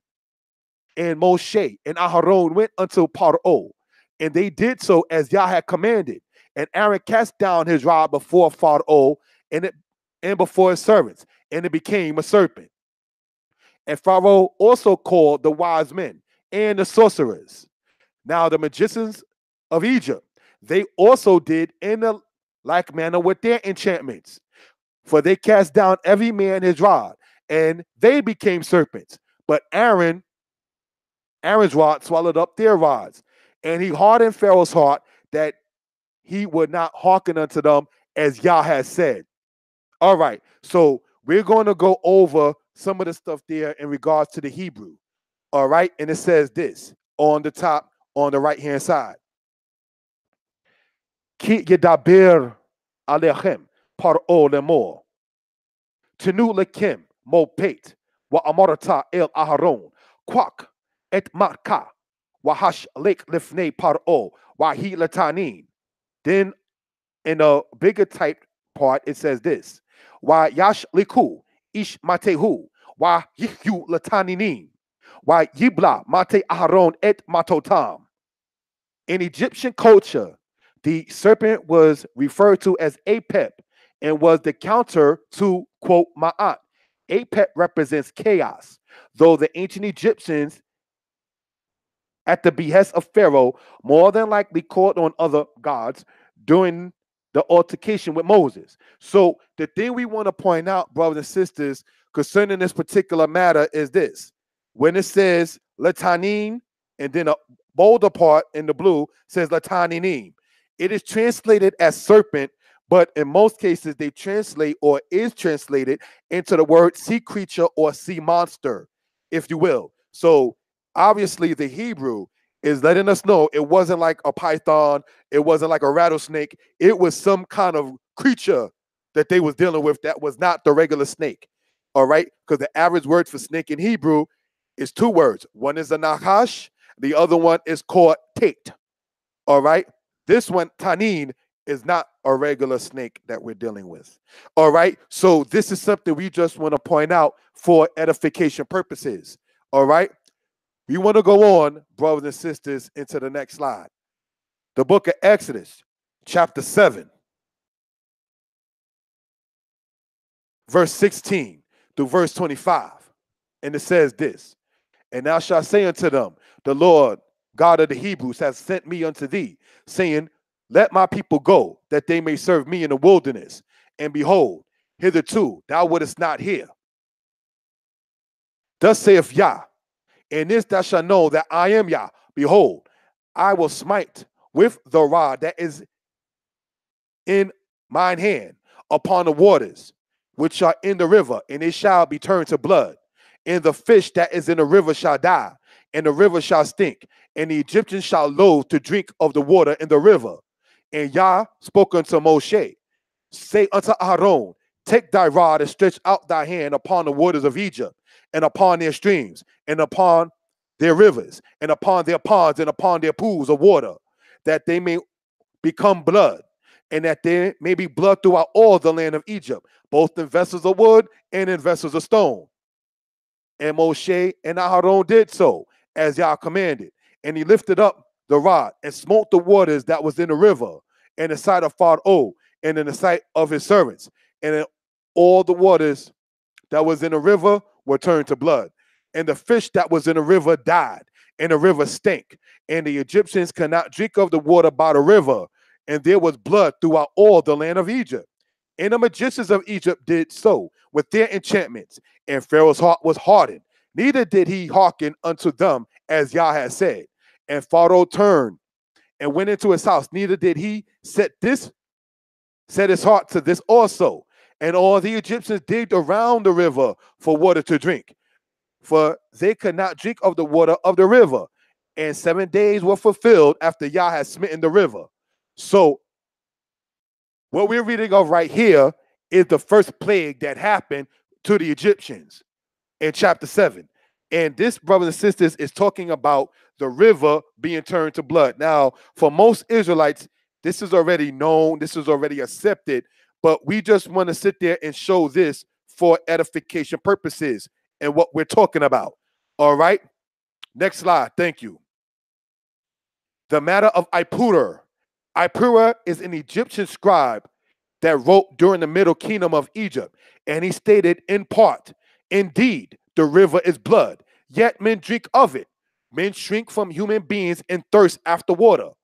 The river is blood, blood is everywhere. The Ipura papyrus is stored in the Leiden Museum in the Netherlands, the place of the Dutch. So what's going on here when the Europeans did go into the land of Egypt, brothers and sisters, it says what? That this papyrus, like many of the other Egyptian writings, stela, statues, and so forth, is located in European museums. This one just happens to be inside the museum in the Netherlands. All right? So this is what we want to point out for edification purposes. So when right here, translated in part, it says, in quote, indeed, the river is blood, yet men drink of it. Men shrink from human beings and thirst after water. Brothers and sisters, you can also look this up in this particular regard. All right? Then it goes on to say in the next slide, a note to remember. Exodus chapter 12, verse 12 says this, for I will pass through the land of Egypt this night and will smite all the firstborn in the land of Egypt, both man and beast, and against all the gods of Egypt will I execute judgment. I am Yah. That's in the book of Exodus chapter 12. All right. The other part on the slide says this. The god of the Nile was Hapi, an Egyptian god shown with breasts, and he was in Egyptian culture married to a female god. So this is something we just want to point out. So the Nile god of the Egyptians was called Hapi. So when we see that the Most High said he would take judgments upon the gods of Egypt, it's not too hard to figure out what we're talking about, what we're discussing in that particular regard. Hapi, the Egyptian Nile god, could not defeat the work of the God of the house of Israel. So when the Egyptians did things with their secret arts to try to say, well, see, it wasn't the God that Moses is talking about, we can sit there and do the same thing too. You're doing nothing but adding on to what the Most High has already created. Just like the European man making a robot saying it's a human. The concept and the understanding of trying to make a human was already thought of by the Most High. So humans trying to make humans, what they call robots, you're trying to do nothing but make something that the Most High has already made. You understand? So there is no wisdom, nor understanding against Yah, as we read in Proverbs 21. So these are things we want to sit there and point out for edification purposes. So when it says right here, the god of the Nile was Hapi, an Egyptian god shown with breasts, meaning female breasts. And he was in Egyptian culture married to a female. And one of the arguments that's given is this. Well, he is a male shown with breasts, but it means nourishment. Brothers and sisters, even though there unfortunately is a thing called male breast cancer, unfortunately, men don't have breasts like women. See, in these slides, this is being presented to you inside of a place in a camp where we call on Yah. So I didn't really want to show all those pictures, like Happy and his breasts, and Hathor showing her vagina, and Menu with an erect phallus. We don't need to show all of that to get the point across. All right, but that is some of the gods of ancient Egypt that is on their walls. All right, so we want to sit there and explain that in that particular aspect. Next slide, please. We are in the book of Exodus, chapter 7, verse 26 through chapter 8, verse 10. Or if you have, brothers and sisters, the Masoretic, we're talking chapter 8, verse 1 through 14. And it says this, and Yah spoke unto Moses, go unto Pharaoh and say unto him, thus saith Yah, let my people go that they may serve me. And if you refuse to let them go, behold, I will smite all thy borders with frogs. And the river shall bring forth frogs abundantly, which shall go up and come into thine house, and into thy bedchamber, and upon thy bed, and into the house of thy servants, and upon thy people, and into thine ovens, and into thy kneading troughs. And the frog shall come upon both on thee, and upon thy people, and upon all your servants. And Yah spoke unto Moshe, say unto Aaron, stretch forth thy hand with thy rod over the streams, and over the rivers, and over the ponds, and cause the frogs to come up upon the land of Egypt. And Pharaoh and Aaron stretched out his hand over the rivers, the waters of Egypt, and the frogs came up and covered the land of Egypt. And the magicians did so with their enchantments and brought up frogs upon the land of Egypt. Then Pharaoh called for Moses and Aaron and said, entreat Yah that he may take away the frogs from me and from my people, and I will let the people go that they may do sacrifice unto Yah. And Moshe said unto Pharaoh, glory over me. When shall I entreat for thee and for thy servants and for thy people to destroy the frogs from thee and thy houses, that they may remain in the river only? And he said, tomorrow. And he said, be it according to thy word, that thou mayest know that there is none like unto Yod-Heh-Wah-Heh Eloheinu, and the frogs shall depart from thee, and from thy house, and from thy servants, and from thy people, and they shall remain in the river only. And Moses and Aaron went out from Pharaoh, and Moses cried unto Yah because of the frogs which he had brought against Pharaoh. And Yah did according to the word of Moshe, and the frogs died out of the houses, out of the villages, and out of the fields. And they gathered them together upon heaps, and the land stank.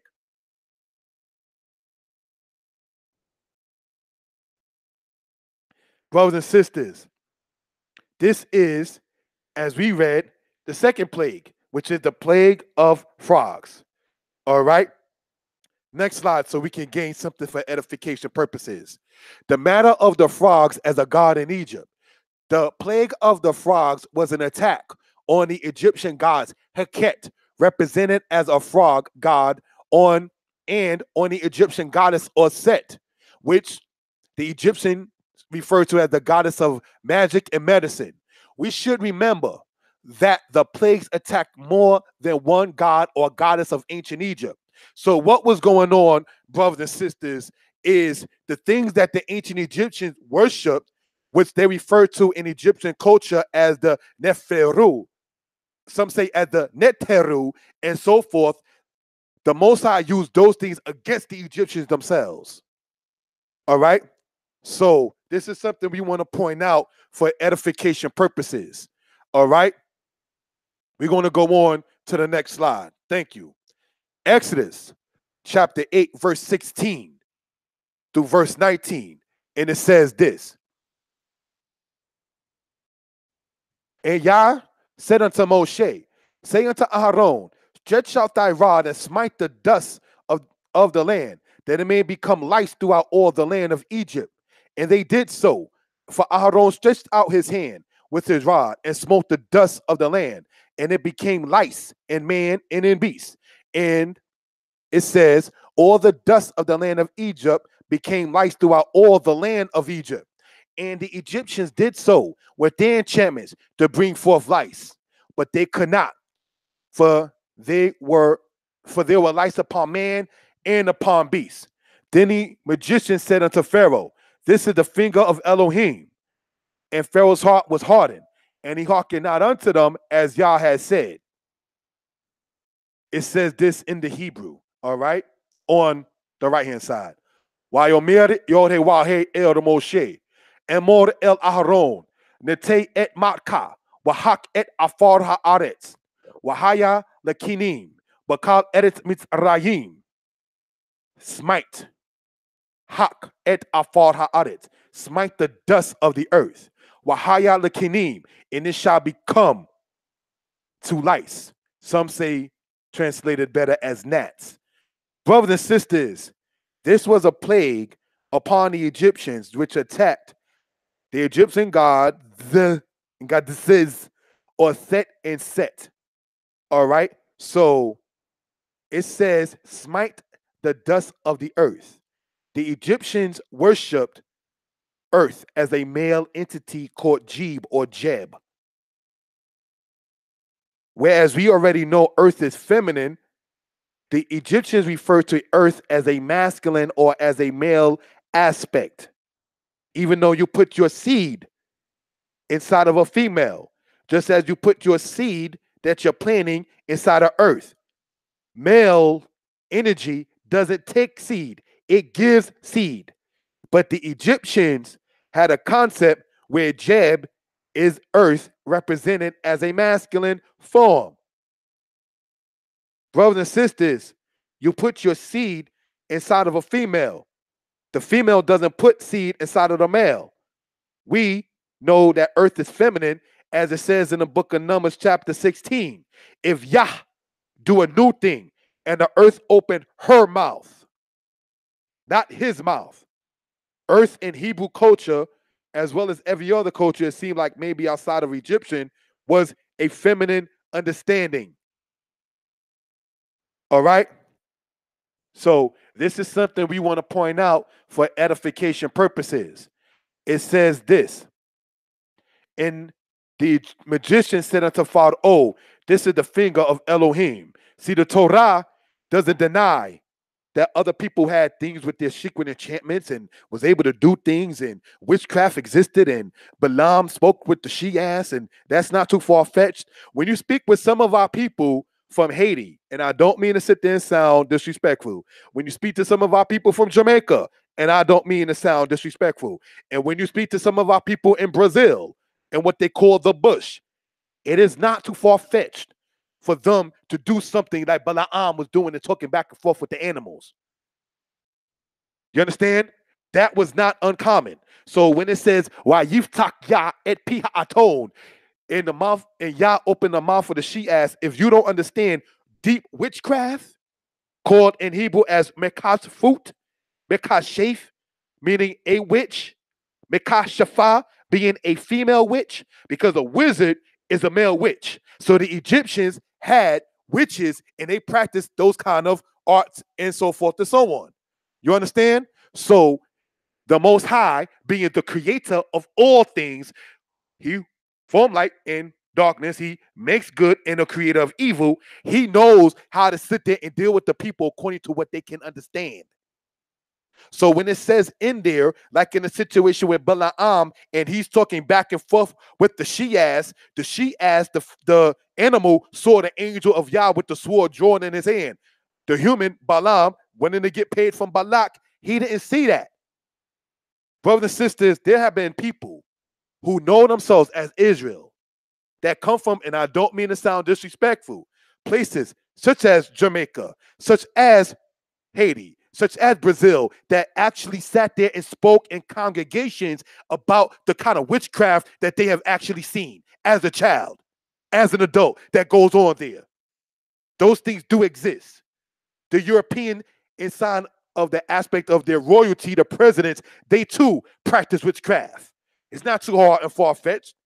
Yisrael is told not to delve in certain things, and nobody is perfect.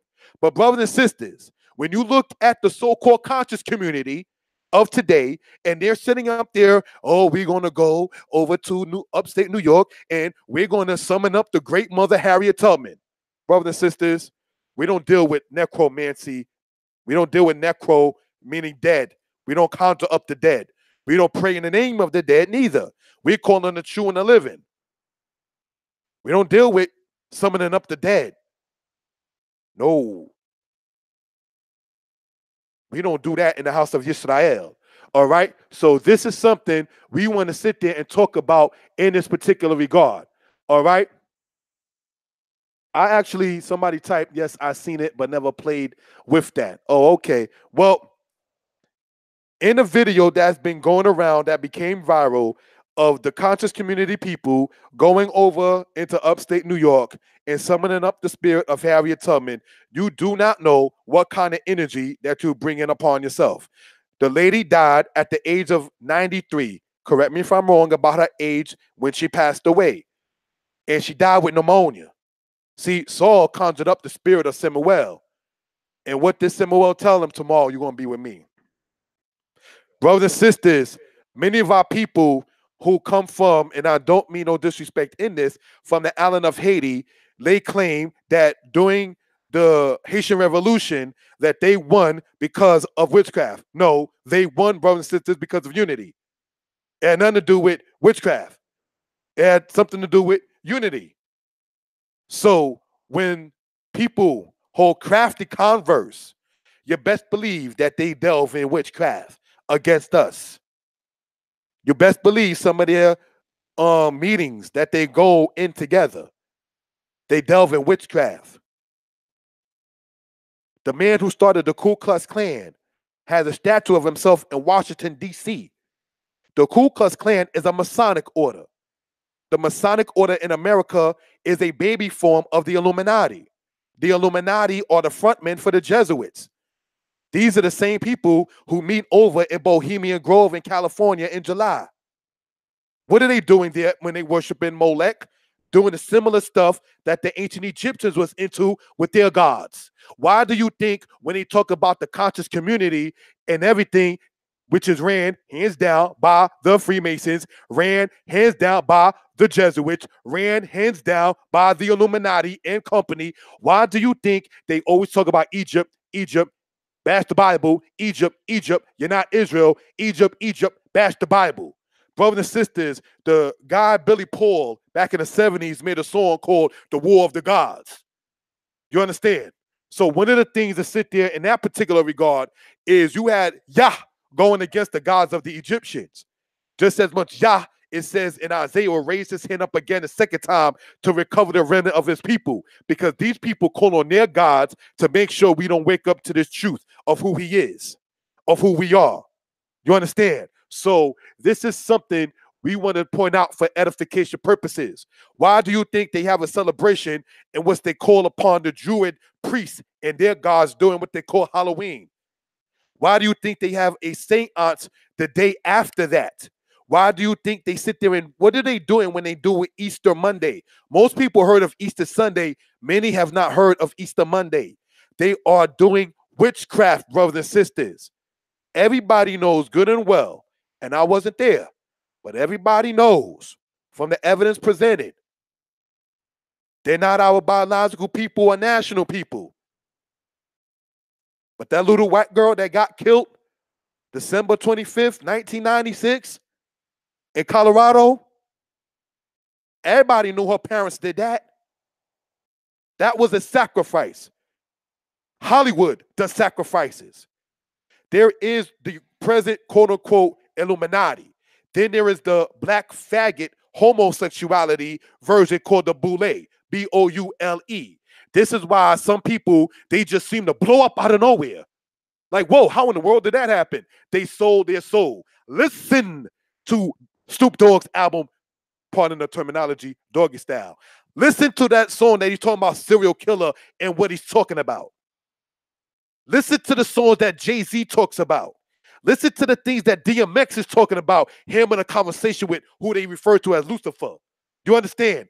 Many of them done sold out to them same kind of wickedness that the ancient Egyptians was into and what they call the dark magic or the black spirits. And we're not talking about black as in black people.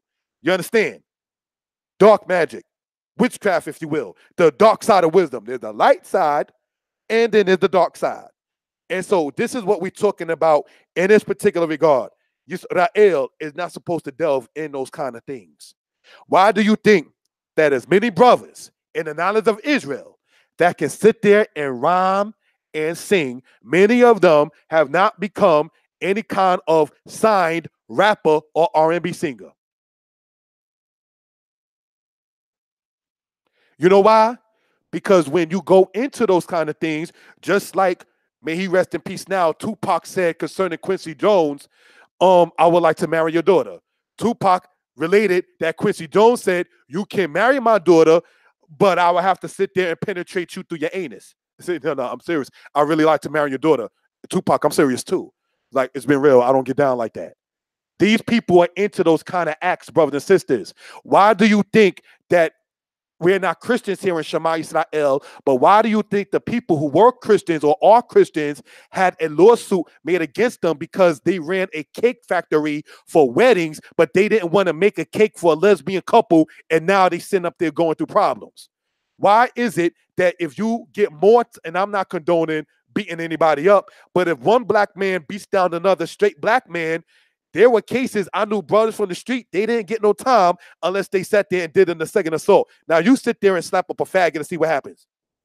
It's a hate crime, as if there's any such thing as a love crime. So the terminology hate crime by itself is stupid. The terminology itself is dumb. Do you understand? A lot of these people that done made it, quote unquote, have sat there and as somebody typed in, sold their soul. When you look at the videos on YouTube, even that's anti-Tanakh, anti-Israel, anti-Hebrew, look at them carefully. They always had a pyramid in there.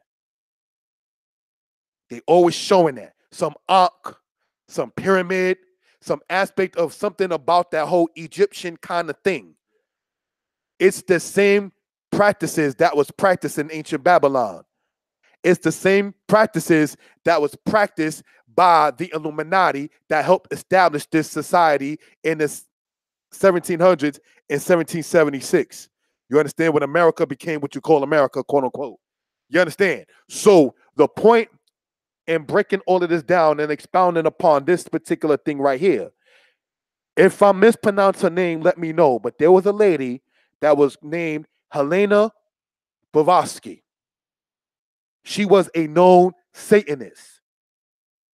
She practiced that kind of stuff.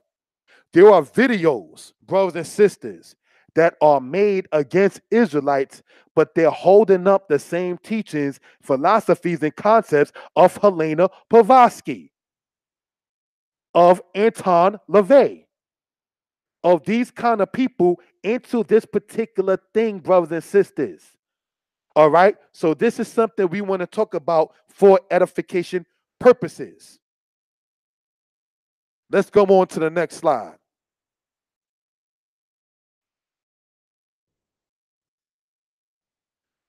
Exodus chapter 8, verse 16 to verse 28, or the Masoretic chapter 8, verse 20 to 32.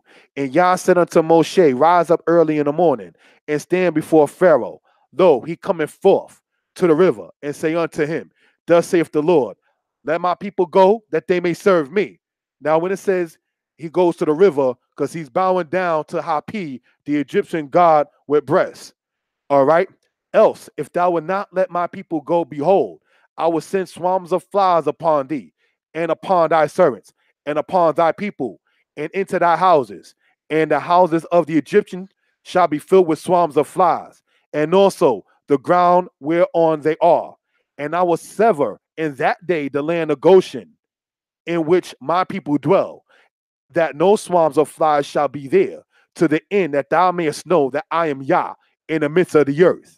And I will put division between my people and thy people. Tomorrow shall this sign be.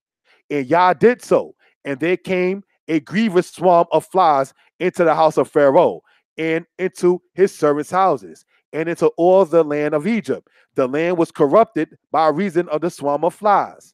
And Pharaoh called for Moses and for Aaron, and said, go ye, sacrifice unto your God in the land. And Moses said, it is not meet so to do, for we shall sacrifice the abomination of the Egyptians to the Lord our God. Lo, shall we sacrifice the abomination of the Egyptians before their eyes, and they will not stone us? This abomination to the Egyptians was them sacrificing things like goats and lambs that ancient Israel did. Remember, the Egyptians were against shepherd culture. They were against living as shepherds in the Egyptian culture. The ram is held as Kimnun inside of Egyptian culture. So if the ancient Israelites was dealing with sacrificing a ram, which was one of the gods of the Egyptians, that will be deemed as an abomination to the Egyptians. Let's go on.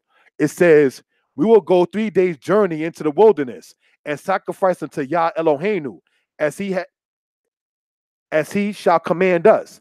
And Pharaoh said, I will let you go, that you may sacrifice to the Lord your God in the wilderness. only you shall not go very far away. Entreat for me. And Moses said, behold, I will go out from thee, and will entreat Yah, that the swarm of flies may depart from Pharaoh, from his servants, from his people tomorrow. But let not Pharaoh deal deceitfully anymore, and not letting the people go to sacrifice to Yah. And Moshe went out from Pharaoh and entreated Yah. And Yah did according to the word of Moshe. And he removed the swarms of flies from Pharaoh, from his servants, and from his people. There remained not one. And Pharaoh hardened his heart at this time also. Neither will he let the people go. So this is something we just want to point out for edification purposes, brothers and sisters. All right. The swarm of flies was another attack upon them. Let's go on to the next slide, brothers and sisters. The matter of the flies. The attack by the flies was an attack of the Egyptian god Uchit and on Orset. The flies brought death with them. In Exodus, we must remember that the plagues were attack on gods/goddesses of ancient Egypt. Moata Ashby, in his book, is noted for stating that he is unable to list all the gods/goddesses of ancient Egypt, since there were too many of them. He wrote a book entitled The Gods and Goddesses of Ancient Egypt, Volume 2. And in that book, he stated that he can't list all of them because there were so many. Let's go on. The fact we can see what list we have of the Egyptian deities can ascertain which ones were attacked by which plague. All right. So we can sit there and deal with this in that particular regard. All right. Somebody typed in, every bit of what they do is founded on Egyptian principles, most of it dealing with Egyptian false gods.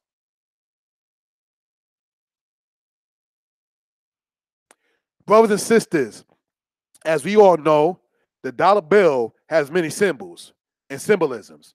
I don't have a picture of it in this particular thing here, but we want to sit there and get into this particular aspect, my brothers and sisters. For instance, if you look at a $1 bill, there are 13 layers to the pyramid. There are 13 arrows. There are 13 berries. 13 represented one or two things. Either the aspect of, some say, the New Testament with the New World Order, or the Jesus and the 12 disciples as Christianity as an aspect of the New Order of the world, or as some state, the 13 colonies. All right, that's one thing. Another aspect, brothers and sisters, concerning this kind of subject is this. The Roman numerals on the bottom of the pyramid of the back of the $1 bill equals 1776. 1776 is the date that the Illuminati was founded in the United States, brought to the United States under the orders of a guy named Adam Weishaupt. All right, so we can gain some understanding of what that's talking about. The eye on the dollar bill said to represent what they call the eye of Horus, or the eye of, commonly today, the Illuminati. So when you're dealing with this particular subject and this particular matter, it's not too far-fetched to understand what we're talking about, brothers and sisters. So another thing, brothers and sisters, to point out is this. Malcolm X, may he rest in peace, he stated this. I'm paraphrasing. You must be leery of coaches or people that is entrusted by your enemy. So if we know good and well, let's just take us over here in the Western Hemisphere. We know who our common enemy is. Those who oppress us and enslaved our ancestors, right? Why is it that they so love in Egypt? Why is it they tried, oh, there were no slaves in Egypt? And why is the Tennessee Project trying to sit there and state black people came to America to help work? We didn't come over there to help work.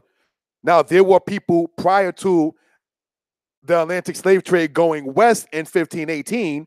There were people of color that went over to the Western Hemisphere into Mexico. You can go into a book called They Came Before Columbus by Iris Sertimer that speaks of that. But Iris Sertimer and the scholarship that he presented, he never denied the Atlantic slave trade like some people today are trying to do. Just like some people try to deny, oh, the ancient Egyptians didn't have slaves. Well, we were already over here in Turtle Island. We were not slaves. Brothers and sisters, you're given a false history in that particular regard. Seems how the history of the people show them enslaving. Okay, so these are things we just want to point out for edification purposes. Next slide, please. Exodus chapter 9, verse 1 through verse 7. And it says, Then Yah said unto Moshe, Go in unto Pharaoh and tell him, Thus saith Yah Elohei HaIbrim, the Lord God of the Hebrews, Let my people go that they may serve me.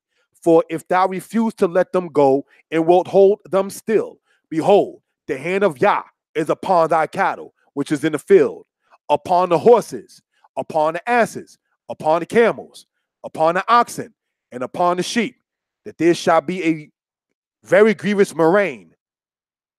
And Yah shall sever between the cattle of Israel and the cattle of Mizraim. And there shall nothing die of all that is of the children of Israel. And Yah appointed a set time, saying, Tomorrow Yah shall do this thing in the land. And Yah did that thing on the morrow, and all the cattle of Egypt died. But of the cattle of the children of Israel died not one. And Pharaoh sent, and behold, there was not one of the cattle of the Israelites dead. And the heart of Pharaoh was hardened, and he did not let the people go. All right, brothers and sisters, when we deal with this particular subject in this particular aspect, the Most High is showing a difference between the children of Israel and the people of the Egyptians, which leads perhaps to ask, why do you find people trying to say Hebrew kemetnu? You can't mix the two, brothers and sisters. The cultures are different. Even in the Torah, it says the things that the Hebrews do is an abomination to the Egyptians. The cultures are different. We went over that in other presentations. All right. So the climate between Israel's and habitat, pardon me, when they settled in the land of Canaan is different than the habitat of the ancient Egyptians. The culture is different. The people are different. The language is different. That is important for edification purposes. Another thing to point out is that the Exodus happened, what we're reading here, prior to Dynasty 18. Brothers and sisters, Ramses was not the Pharaoh of the Exodus. So when you read in Exodus 1, when you read the word Ramses, that, as we stated last week, in the portion called the portion Shemot, the Exodus, that is referred to as an anachronism. We explained that last week. So the other thing, brothers and sisters, to explain this particular matter is this. Moses was not a priest to Akhenaten. The concept of saying that the Torah comes from the culture of Mizraim is false. All right, so we're going to go on to the next slide. Thank you. Exodus chapter 9, verse 8 through verse 12. And Yah said unto Moses and unto Aaron, Take to you handfuls of ashes of the furnace, and let Moses sprinkle it toward the heaven in the sight of Pharaoh, and it shall become small dust in all the land of Egypt. It shall be a boil breaking forth with blains upon man and upon beasts throughout all the land of Egypt. And they took ashes of the furnace.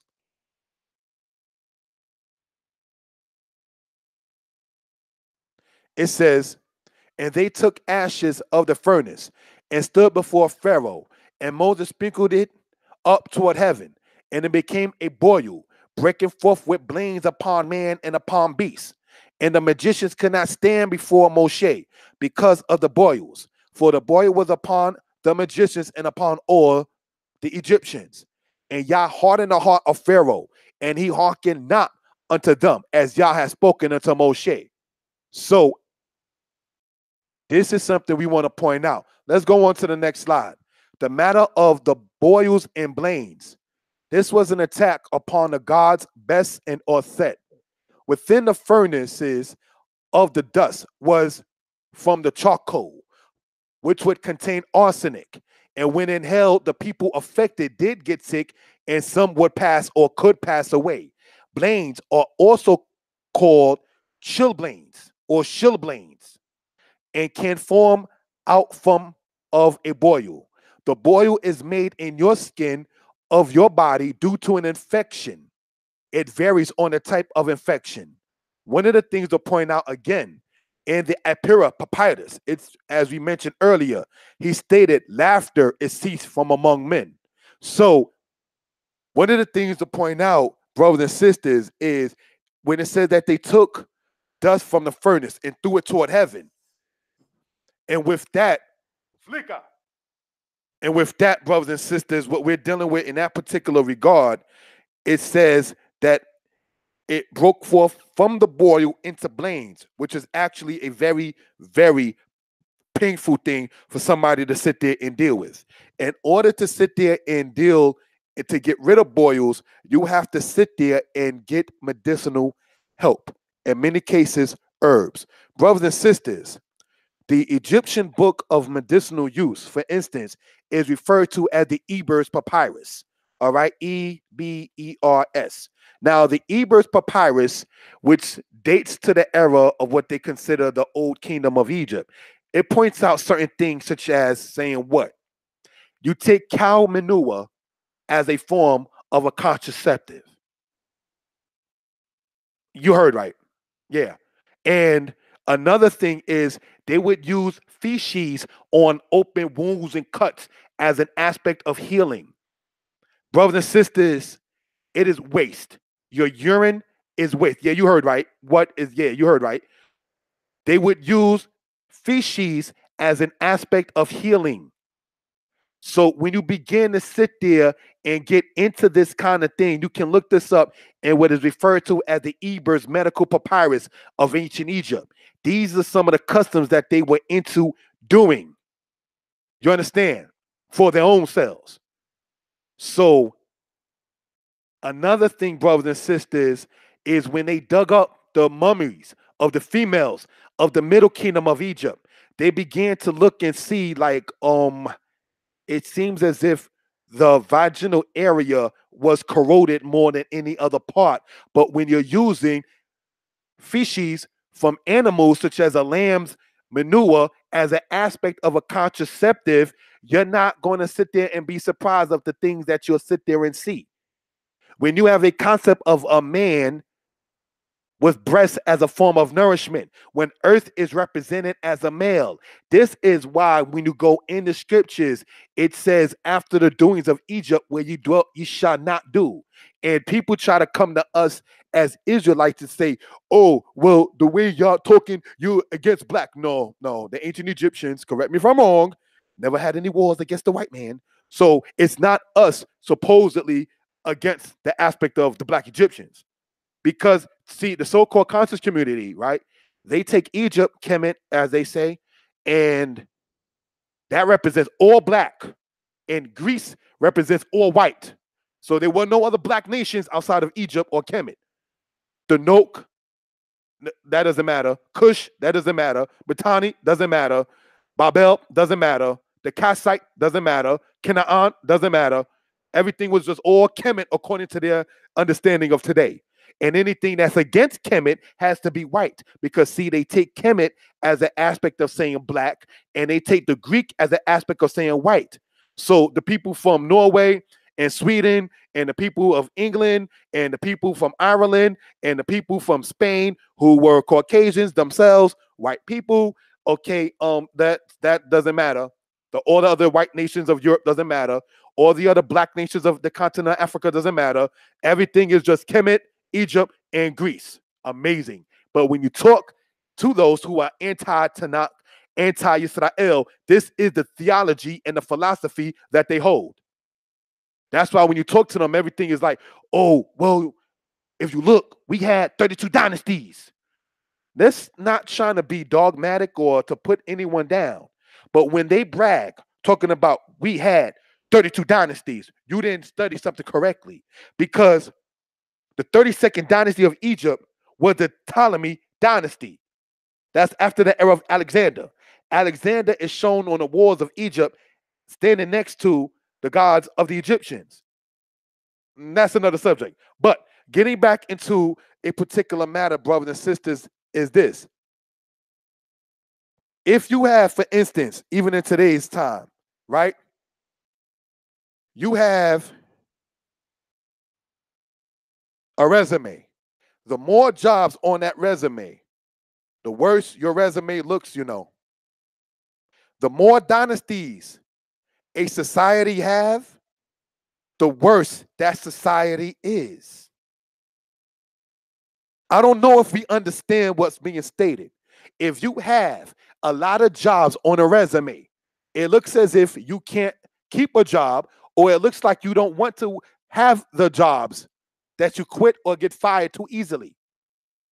So now when you're bragging, we had 32 dynasties, that means that there was a problem. That means there was a lack of consistency. Yes, ancient Israel had 11 dynasties, but we had no problem admitting that we had a lack of consistency in the ancient house of Israel. Because see, we're not presenting Israel's history. We're presenting the culture of the Torah as the be-all, end-all. That's the difference. See, the people claiming the Kemet stuff, they don't claim the culture of the people. They don't claim the history of the people. They claim the science. You know, you look at the science. Well, what dynasty would you belong to? Which nome? Nome. Or what city would you belong to? Were you from Upper Egypt or Lower Egypt? Were you from what part of any part of the cataracts of the Nile? No, I'm just looking at the pyramids. They're so beautiful. Man, listen, you just amazed by somebody else's work. Somebody else did something and you was amazed at it. So when they look at Israel and they say, well, where's your temples and what have you built? That shows you, no disrespect intended, that right there is when you get into a feminine spirit. Women ask men, what have you built? What have you done lately? That's what women ask men. The conscious community is asking Israelite brothers, what have you built? Then when you see brothers build things such as in Goshen in Georgia, a society or a community, should I say, that they're building out there, the Israelites, they are building something. We're going to sit there and fall back. You don't want to debate that particular subject. Brothers and sisters, it's a feminine aspect to ask a male, what has he built? But that's what they'll sit there and ask Israelites, where's your temple at? Or what have you done? Women ask men, what have they done? Because if the man gets with the woman, she wants to know where she's being brought to. So when because she don't expect to have to, she expects to compliment you, not start at the ground zero with you. If she loves you, she will be there with you. But her intention is not to have to start at rock bottom with you. She wants to see if you already got a foundation set. Then we can stand on that foundation and build. But the same people with the same spirit and the so-called conscious community is trying to come at Israelites with the same feminine spirit. What do you call a male who has a feminine spirit? All right, we're going to go on to the next slide. Thank you. Exodus chapter 9, verse 13 or verse 21. And it says this. And Yah said unto Moshe, rise up early in the morning and stand before Pharaoh and say unto him, thus saith Yah, Elohei ha'ibrim, the Lord God of the Hebrews, let my people go that they may serve me. For I will at this time send all my plagues upon thy heart and upon thy servants and upon thy people, that thou mayest know that there is none like me in all the earth. For now I will stretch out my hand, that I may smite thee and thy people with pestilence, and thou shalt be cut off from the earth. And in very deed, for this cause have I raised thee up, for to show in thee my power, and that my name might be declared throughout all the earth. As yet exalteth thou thyself against my people, that thou wilt not let them go. Behold, tomorrow, about this time, I will cause it to rain a very grievous hail, such as hath not been in Egypt since the foundation thereof, even unto now. Send now, therefore, and gather thy cattle and all that thou hast in the field, for upon every man and beast which shall be found in the field and shall not be brought home, the hell shall come down upon them, and they shall die. He that feared the word of Yah among the servants of Pharaoh made his servants and all his cattle flee into the houses. And he that regarded not the word of Yah left his servants and the cattle in the field.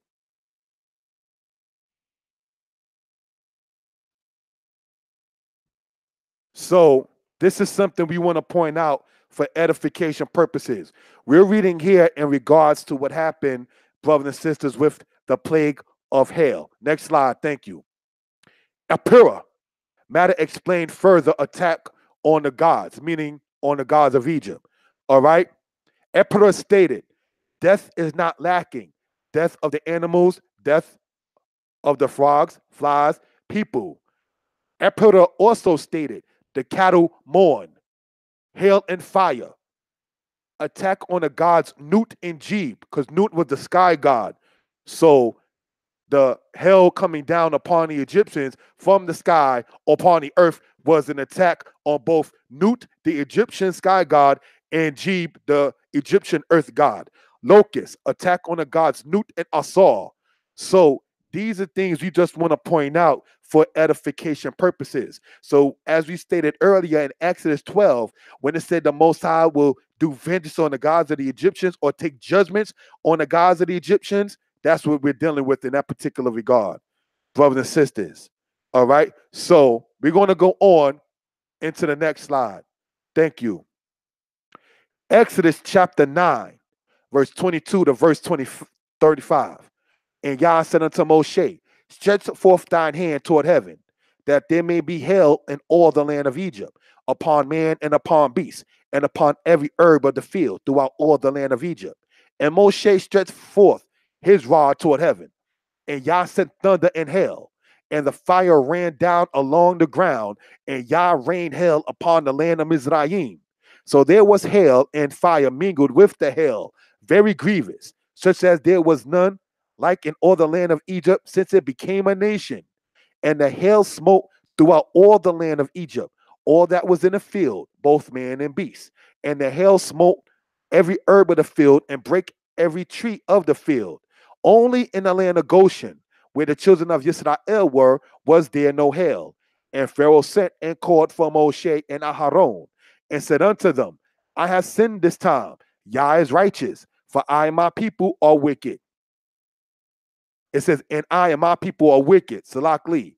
Entreat Yah for this, for it is enough, that there be no more mighty thunderings in hell, and I will let you go, and you shall stay no longer. And Moshe said unto him, as soon as I am gone out of the city, I will spread abroad my hands unto Yah, and the thunder shall cease, neither shall there be any more hail, that thou mayest know how that the earth is the Most High's. But as for thee and thy servants, I know that ye will not yet fear Yah Elohim. And the flax and the barley was smitten, for the barley was in the ear, and the flax was bold. But the wheat and the rye were not smitten, for they were not grown up. You got to understand agriculture to understand verse 31 and verse 32.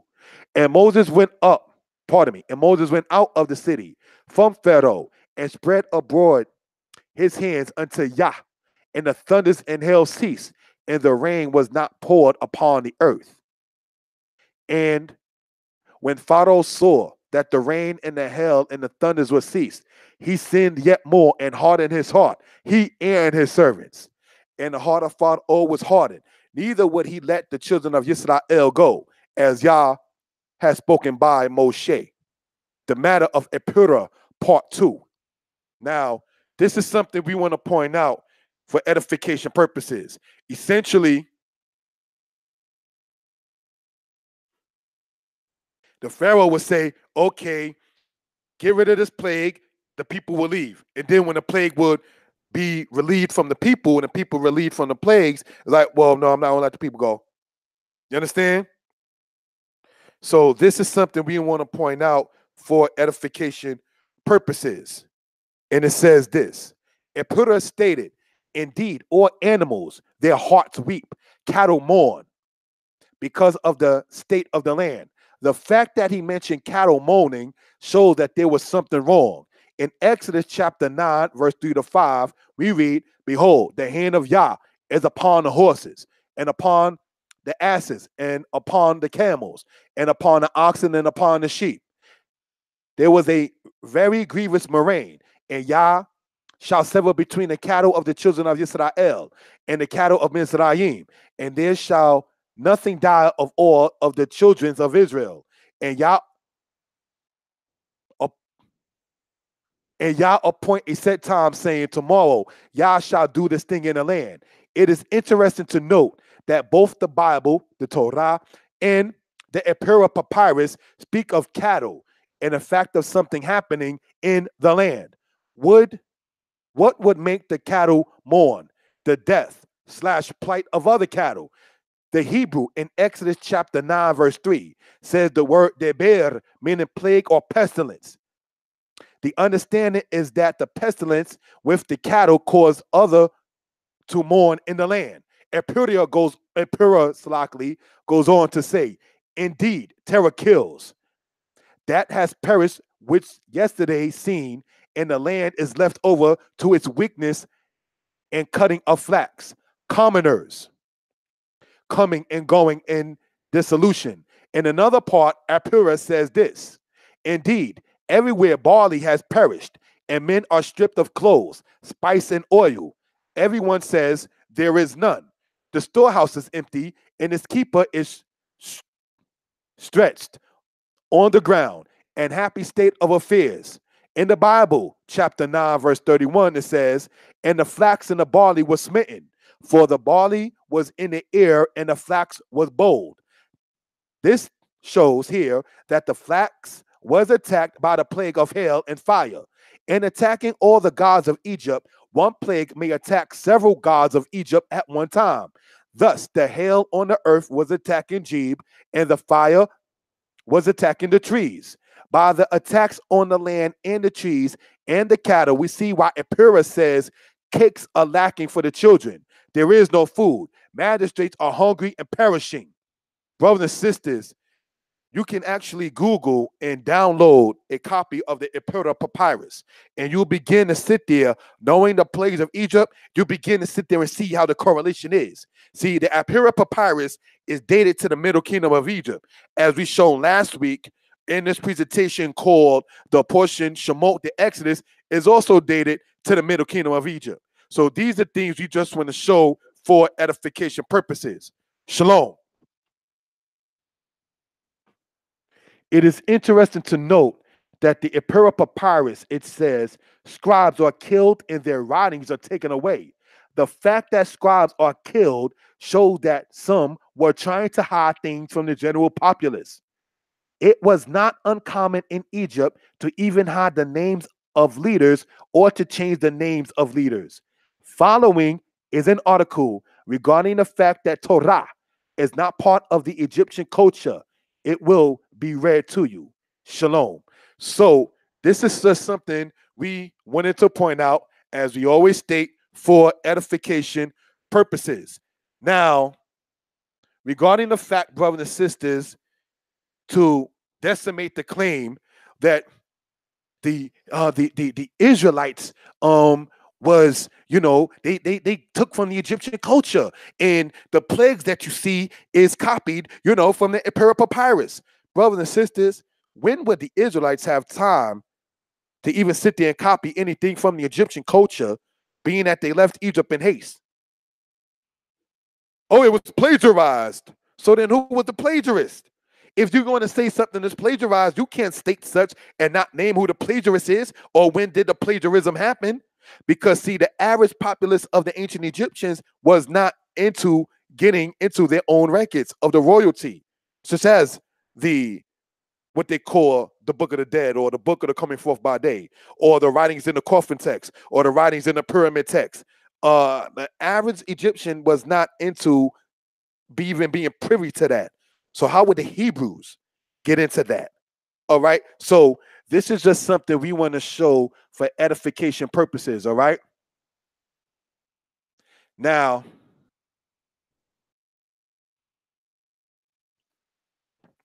I have a book here.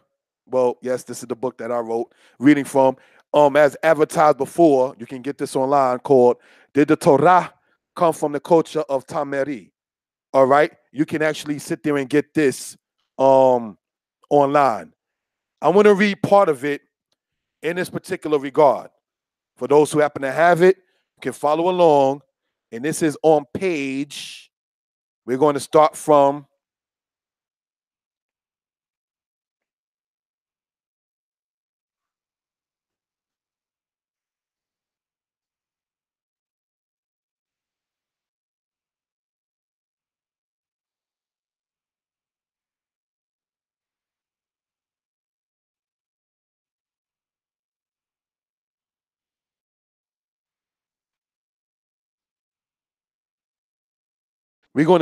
page 90.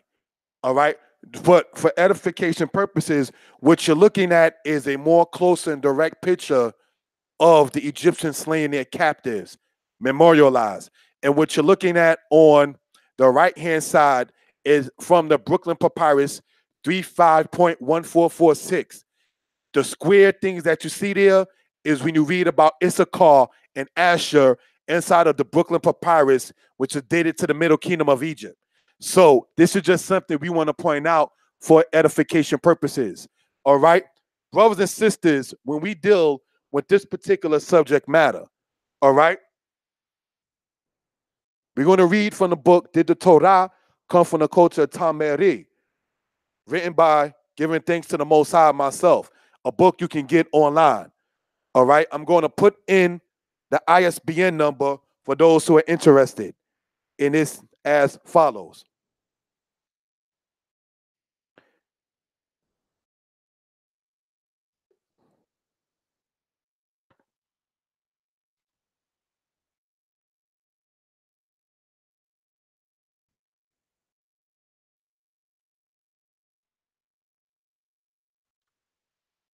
That is the ISBN number, all right, in that particular regard.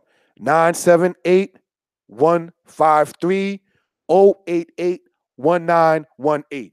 Now, I'm going to read part of it so that way we can further expound on what we've been talking about from last week and this week, and then close out. All right? And it says this, page 90. The Torah did not come from the laws of Ma'at. Ma'at is not laws. What happened in the culture of Egypt is that when one died, it was stated that he had to state that he did not do certain wrongs, such as adultery, theft, murder, etc. Some then state that those confessions became the principal laws of the Torah, such as thou shalt not murder, thou shalt not steal, thou shalt not commit adultery. The idea of that is incorrect, since the Torah teaches us to keep a Shabbat, a Sabbath, on the seventh day, which is the end of the Hebrew week. In Egypt, they had a 10-day week, so it's a total difference even in the calendar. Ma'at did not teach concerning a Sabbath. As far as in Ma'at saying I have not stolen became thou shalt not steal is far from the truth. Stealing is wrong in any culture. Correct me if I'm wrong.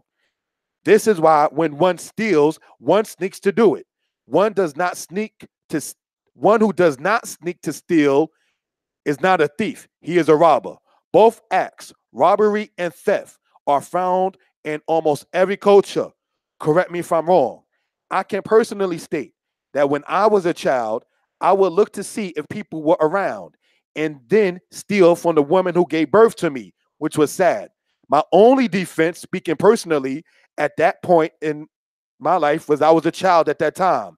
I looked in the hall of the apartment and made sure that my mother or anyone else was not around, and I opened up the drawer and took the $10. I was 5 years old at that particular time. I did not know the difference in reading STEAL from STEEL. Yet I knew to make sure how not to be seen when doing the act of theft. The point is that if people innately know right from wrong, then the idea of laws in Israel coming from Kemet is incorrect. So This is just something we want to point out, because one of the claims is that, in the principles of my aunt, it says, I have not stolen. And they got that to then say, thou shalt not steal. That doesn't make any sense, because you got people who don't know how to read, but they know to sit there and try to be careful while they're stealing, who don't know or read the Bible, who do not know or anything or heard of anything about ancient Kemet, Tomeri, or Ma'at. There are people who don't claim any culture, whether Torah or Kemet, and they still know good and well stealing is wrong. So to try to say that the concept of not stealing came from one culture to the next is extremely weak. Let's go on. The Torah says of itself, it is not in heaven that thou shouldst say, who shall go up to get it for us and bring it to us? It is not across the sea, but it is in your heart that thou mayest obey and to do it. Deuteronomy chapter 30. The nation of Israel was given laws. That proves to be a problem to the Commissions, in that one has to be obedient. Since Egyptians made their gods, named their gods, and gave attributes to their gods, they thus controlled their gods. The God of Israel stated what his name is and chose who will be his people. Essentially, Yod He Wah He Yah chose his people, not the other way around. I have been told that in the studies of Kemet, it is not in their way to be told what to do, quote unquote. It is not in the ways of Kemet to have commandments. It is considered being in a lower state to be told what to do. This is not the Hebrew thought. However, Israelites have laws and judgments in your heart to do it. Is the premise that right from wrong is innately known. Ma'at does not teach against idolatry. It does not teach against incest, nor does it teach against wearing mixed fabrics and clothing. Ma'at does not speak of a diet. In the principles of Ma'at, there is not even one concerning honoring parents, as we see in what is understood as the Aseret Debarim, or the Ten Commandments. The teachings of Ma'at are 42 principles. Of the 42 principles, we see 4 are only in agreement with Torah. The 4 regards murder, adultery, stealing, and lying. There are several differences between the culture of Mizraim, Egypt, and Israel, that are obvious. For instance, in the book of Deuteronomy, chapter 11, verse 10 to verse 14, speaks of the former rain and the latter rain. The land of the land of Israel has certain times in which there was a rainy season called spring and autumn. We read about the former rain and the latter rain. The rainfall in Egypt is different. The Egyptians depended upon the overflow of the Nile regarding vegetation. See, the Israelites' main river was the Jordan River. The Jordan River doesn't overflow. The Nile had an overflow. So the rainfall in Egypt was not what they used to sit there and get their crops to grow. They depended upon the overflow of the Nile, the waters from beneath them, as opposed to the waters above them, as ancient Israel did with the rain. So it shows you a difference in that. Since the climate is different and the calendar is different between Israel and Egypt, you're going to know that the culture is ultimately different. Point being is this: you got a different calendar, you got a different climate, your culture too will be different. Let's go on to say, all right? In Egypt, there was a concept of the God of the day and the God of the night, whereas in the culture of Israel, there is a monotheistic concept, and the God of Israel is recorded as being the same as in the day and the night. The sacred days of Egypt and the sacred days of Israel are different. If one is familiar with the ordinance of the Passover, which is an everlasting sacred day to the Israelites, we see it is due to the fact of being delivered from their bondage in Egypt. The Israelites have a sacred day for leaving Egypt. How then could the cultures of Ma'at and Torah be linked? Egyptian paintings show how foreigners were treated, such as in the tomb of Horemheb. And the culture of Israel shows how happy they were for leaving Egypt. A dreaded prophecy the Israelites were given is as follows. Moreover, he will bring upon thee all the diseases of Egypt, which thou wast afraid of, and they shall cleave to thee. Deuteronomy 28, verse 60. How can the Torah, the culture of Israel, come from Egypt, while Egypt is depicted as a place of enslavement, disease, and the people are euphoric to be brought from there?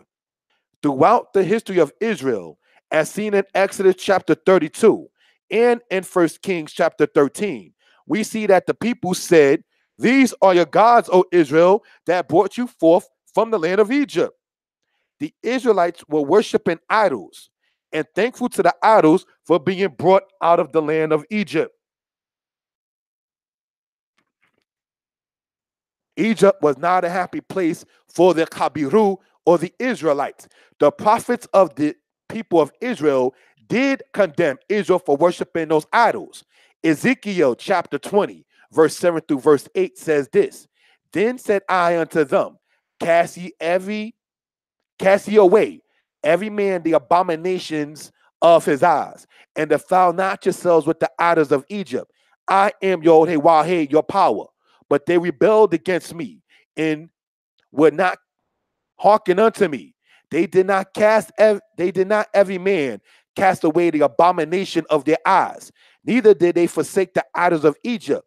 Then I said, I will pour out my fury upon them to accomplish my anger against them in the midst of the land of Egypt." The prophet Ezekiel was speaking in reference to the history of Israel.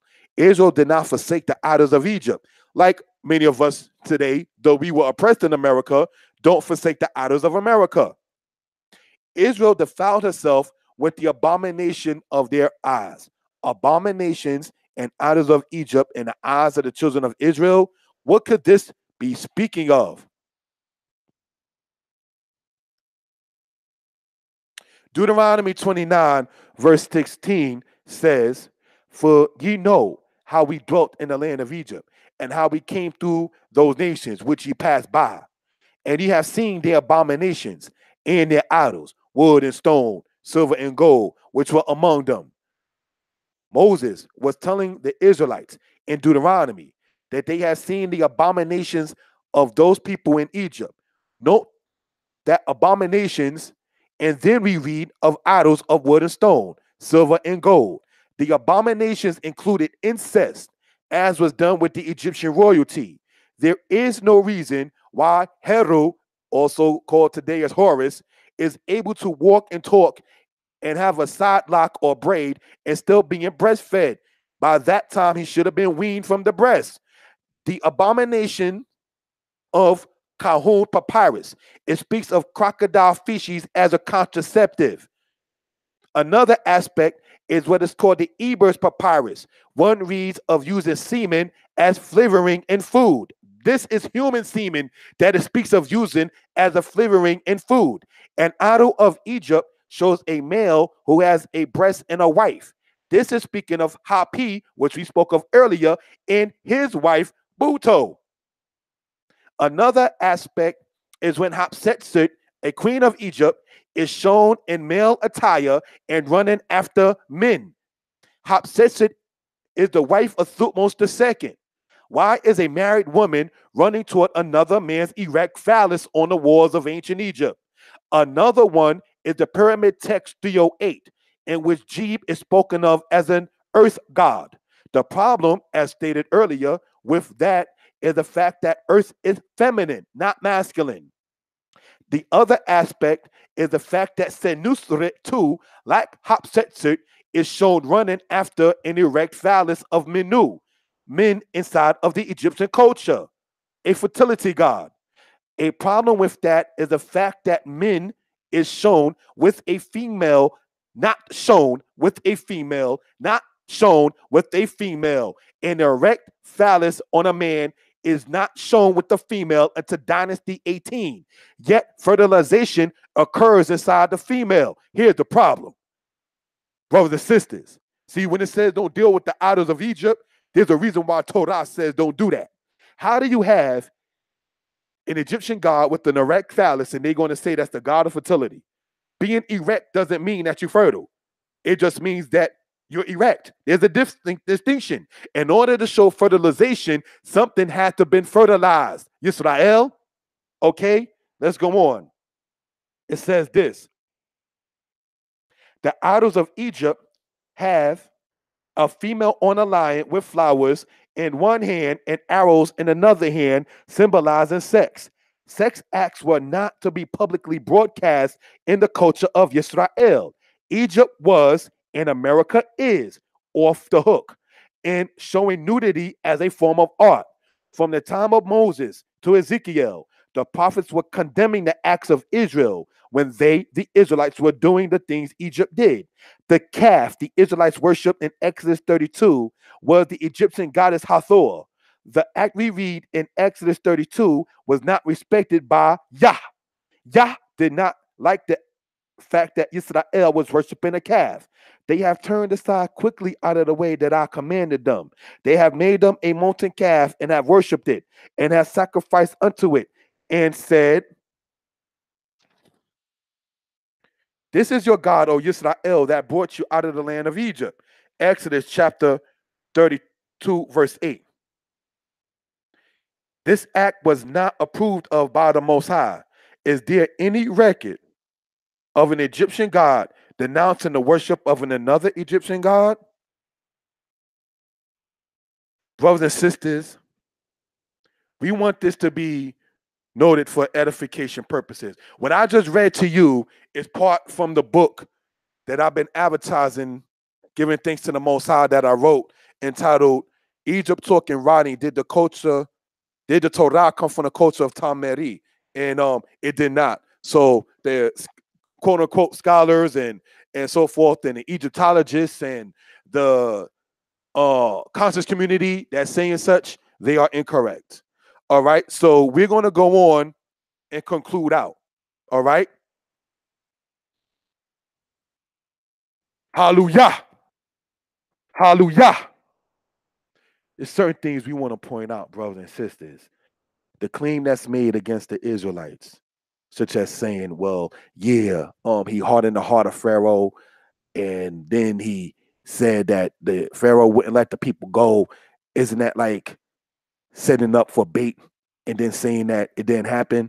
Brothers and sisters, the Most High was bringing down the mightiest house in the world at that particular time, known as the land of Egypt. The known sources, such as the Ipura papyrus that we went over, states two things. Laughter is ceased from among men. And it also states that scribes are killed and their writings are taken away.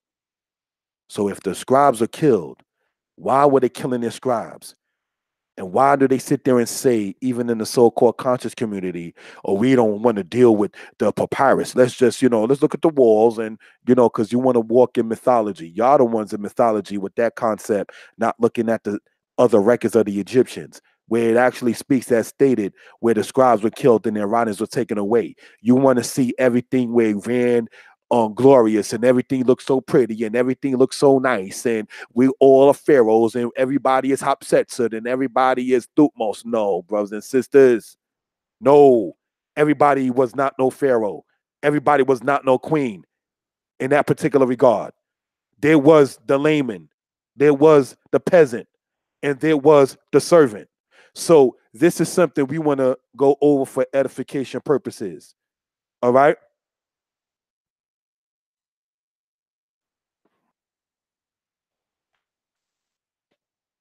Yah Eloheinu, we Elohe Abotenu, Elohe Avraham, Elohe Yitzchak, we Elohe Yisrael, Ha'el Hagibor, Ha'el Hanora, Ha'el Elyon, Torah Rabbah, Loko Debarim, Hada'at, Asha Atana Tata Bakayenu, Torah Rabbah, Yah Melech HaOlam, Loko Debarim, Hatobim, Asha Atahat Irtalanu, Yehovah Melech HaOlam, Shalak Bebakusha, Ruach, Kirut, La'amka Yisrael, Ruach, Ne'ima, La'amka Yisrael, Ruach, Kazakwa, La'asot, Hastakwa, Be'eneka, Ba'amka Yisrael, Yehovah Melech HaOlam, Tikwakna, Memenu, et Ruach Ha'azel, Tikwakna, Memenu, et Ruach Hazadon, Tikwakna, Memenu, et Ruach Ha'rakil, Yehovah Melech HaOlam Bebakusha, Shamana, Watiting Lanu, et Azneka, Lit Philotenu, Wagam King Ta'ane, Bebakusha Melech HaOlam, et Takhanunenu,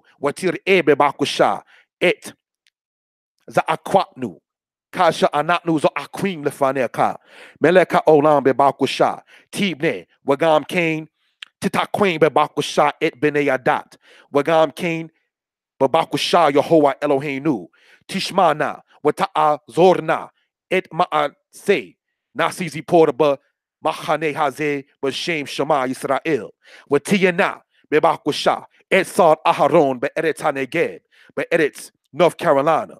Wagam came to Barekna et Ma'asehim, Bamachane Hashaba, Beneged Nu, Yehovah, Meleka Olam Bebakusha, Shamana, Watiana Im Mori, Be Ibrit Kohen Mikael, Wagam came Alna Tishkak, Wa Al Tishe Na et Ma'asau, Kasha Ani Hayiti Yeled, Wa Kasha Lifne Molati, Hu Abad Lefaneka, Lilamed, et Amka Yisrael, et Toro Techa. Et mitzvoteka, wagamet mitzvoteka asher di borata il Moshe.